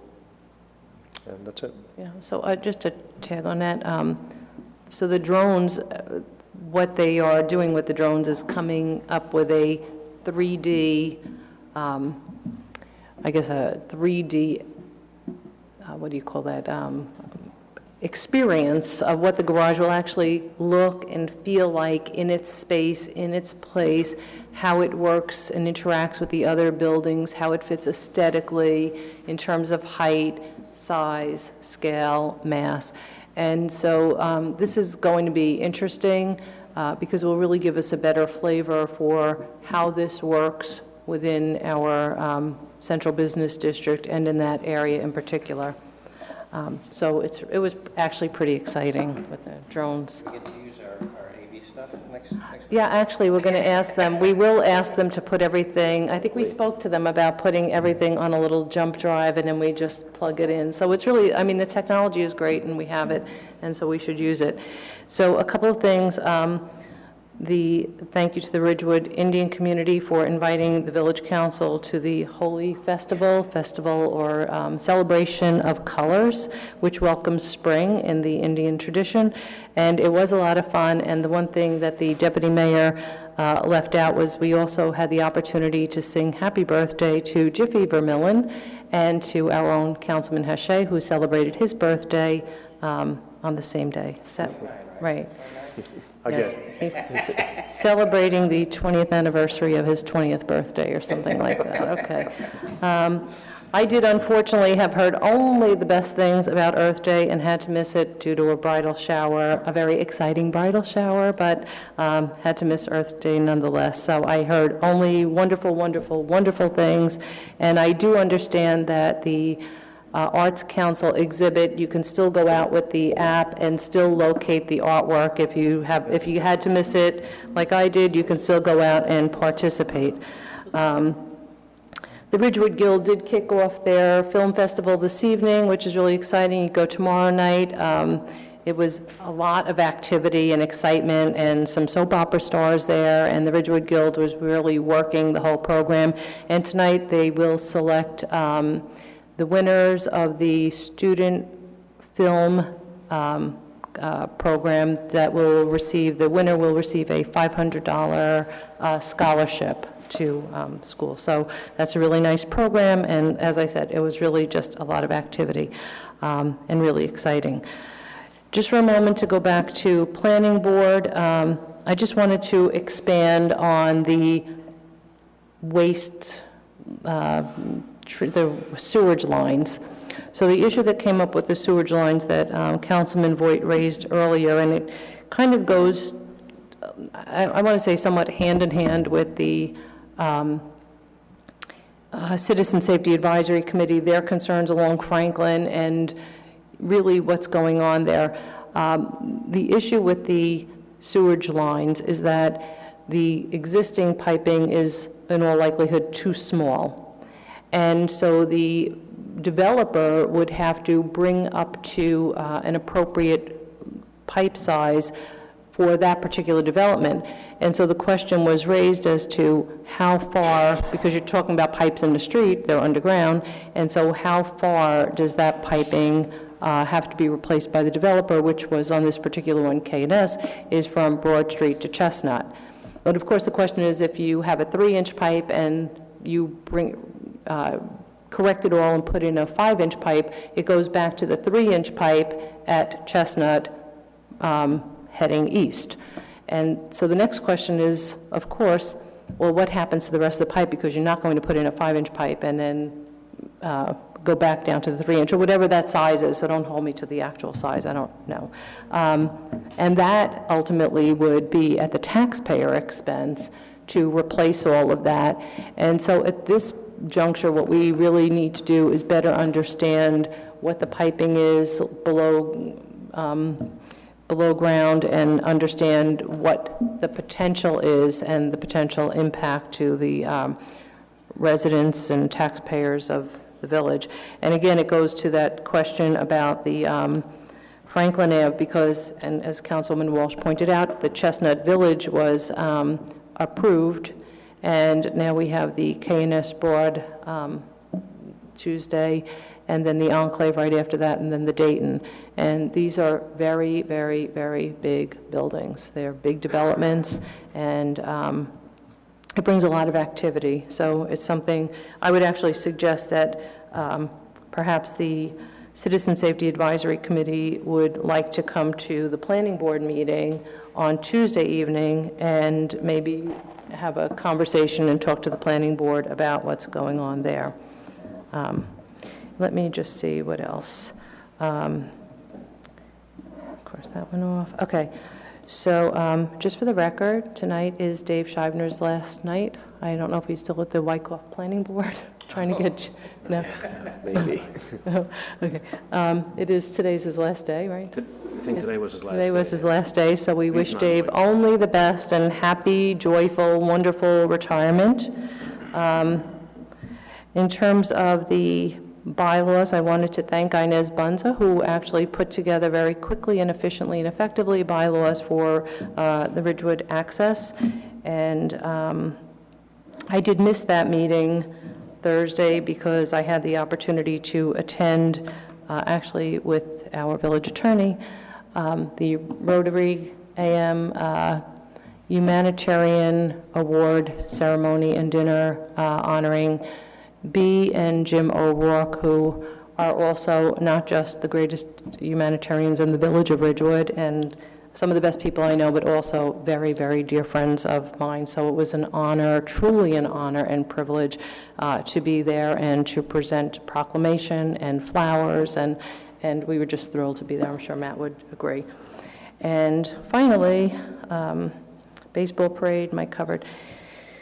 Sunday evening, I had the opportunity to attend the Holocaust Memorial at Westside Presbyterian, and I would suggest that everyone, regardless of your faith, regardless of your background, next year, everyone should attend. I want to personally thank Rabbi David Fine for inviting me.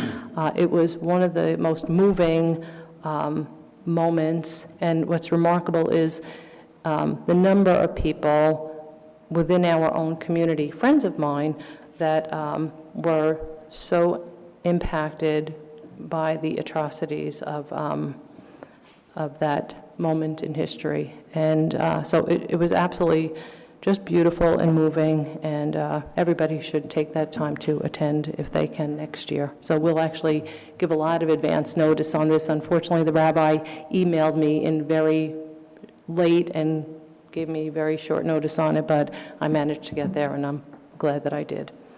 And so with that... Oh, excuse me, Mayor, I knew I would forget something. I'd like to thank Ridgewood Water for their participation in Earth Day. I had it here in my notes, but I passed over it, which is sort of important because they were a big sponsor, and the theme for the event was Rain to Drain, and they had a central spot. So I'd like to thank Ridgewood Water and Rich Calby and Dave Scheibner and all the other departments and everybody else who participated in Earth Day. So thank you. They did a great job. Okay. And with that, we go back to public comments. It's quiet.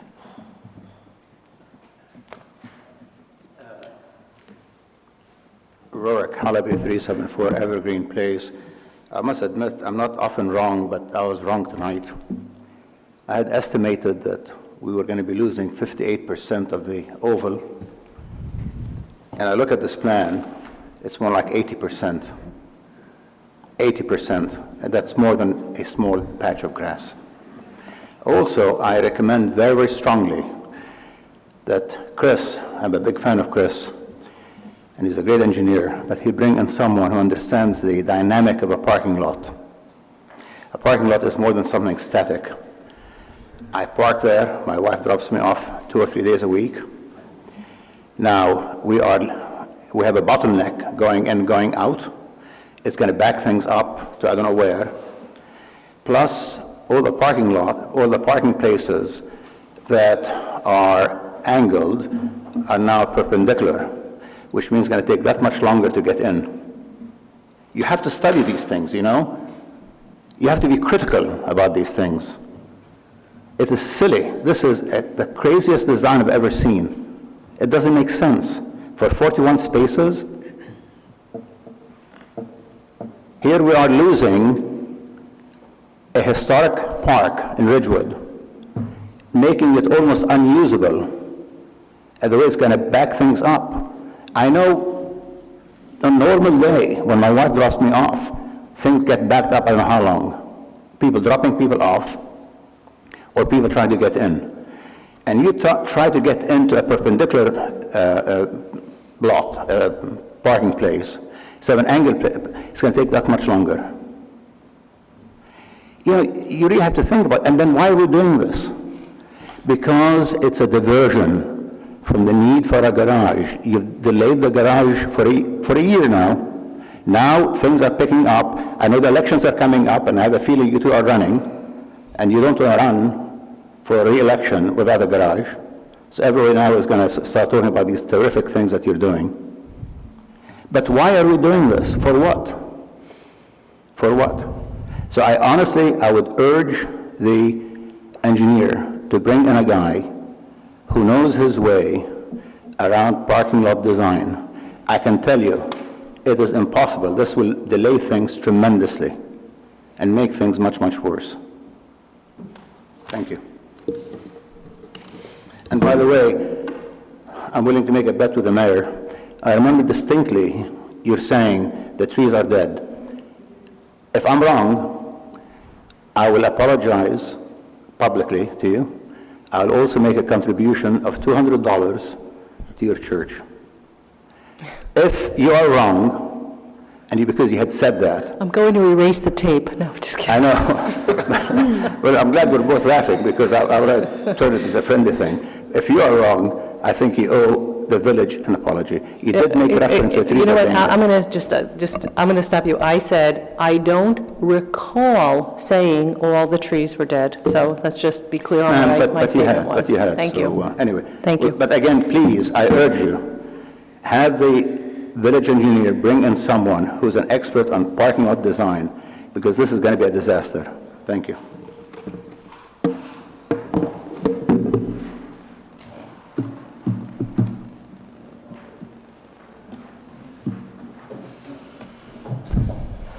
Good evening, Boyd Loving, 342 South Irving Street. With respect to the grass and brush clippings issue, No respect to Mr. Kiley at all, but I think this needs to get looked at a little bit closer. The devil is in the details, remember? And communication is the key. I don't think that this is going to go over very well, that it's going to be very easy for the individuals who work on the trucks to pick this up, that they're now going to have to open up bags to see what's in the bag. And what if somebody has put grass clippings and brush and combined them in the same bag? What happens then? Is half the bag dumped into the truck and the other half left on the curb? As with the water, and you did a great job on the water, I made some comments about the water needing some additional communication, and those videos are great. There needs to be additional communication about what's happening here with respect to the yard waste, because I don't think that everybody knows that they have to now separate grass from brush. I also have concerns about something Mr. Kiley said. Now there are going to be 2 trucks on the route. How's that going to work? Does more staff have to be hired? Do you have to have 3 people on the truck that picks up the grass clippings, followed by a truck that has 3 people that pick up the brush? Do we have enough trucks to accomplish this, or are we going to have to go out and lease or buy more trucks? Again, the devil's in the details about how this is all going to work. Right off the top, it just doesn't sound like it's a good plan to me. I see double the number of trucks on the street, double the number of workers picking things up, and some confusion with respect to property owners in terms of what they can put on the curb and how it has to be bundled. So again, as I did with the water, I encourage the council to take a close look at this and see how this is all going to work out before this plan gets set into motion. I was quite upset about what happened here tonight with respect to some public comments that were made about the flag. And what upset me was that I cannot believe that you actually communicated to this group that this would be discussed on May 3rd, but yet they had the audacity to come here and say that they hadn't heard from you. Why would they do that? To me, that is disrespectful, and that was just a grandstanding attempt on their part. You communicated in writing to them that this would be discussed in detail on May 3rd, and they had the nerve to come here and say that they had never heard from you. What? Why? The other thing that upset me is that they came, and one thing that I don't like is people who come and talk about one issue and then they leave. They came, that was the only thing that they were interested in, and then they left. There are a lot more things going on in the village that people should be concerned about other than one issue that concerns them. To me, they totally disrespected you tonight, and I would ask that you remember that when they come back again. Thank you very much. Thank you.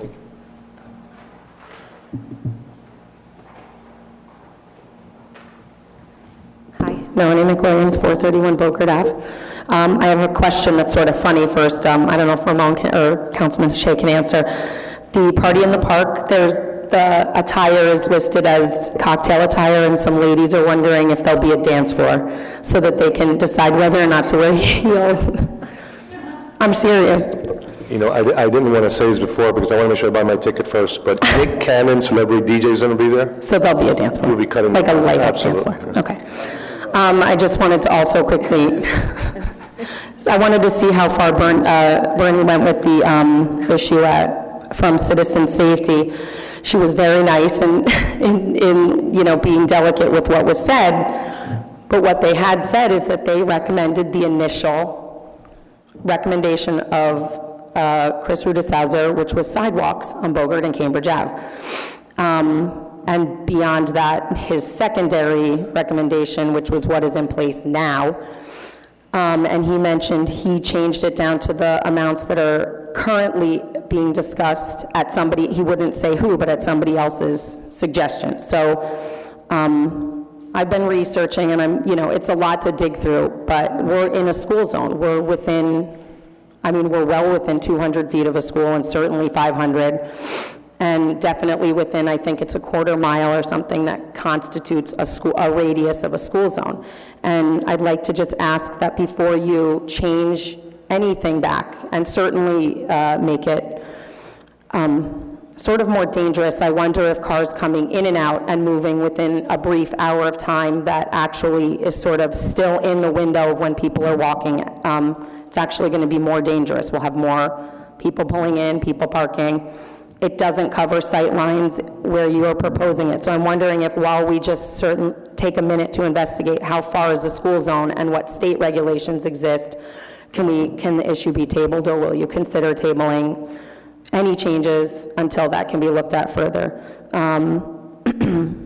And just to remember that they all everybody in the safety meeting sat there the other night and agreed the issue still stood, and their recommendation was still Chris's first recommendation, which was sidewalks, and which I had argued for years not to have, that the neighbors would be upset. And I did find it interesting that Charlie DeMarco mentioned only the last year or two of meetings for citizen safety have minutes. There have been no minutes for the 8 or 9 years I've been going, because it keeps getting brought back to me that I said I only wanted to ever discuss the curves or the intersections. I did, I don't know that terminology as well as as the engineer or anybody else does. So what I've asked to have looked at and made safer is in and around the curve. So in and around, all the way up to where it's dangerous. So, but had there been minutes going back, it would be there going back 9 years now. So I think that's all I had, but thank you.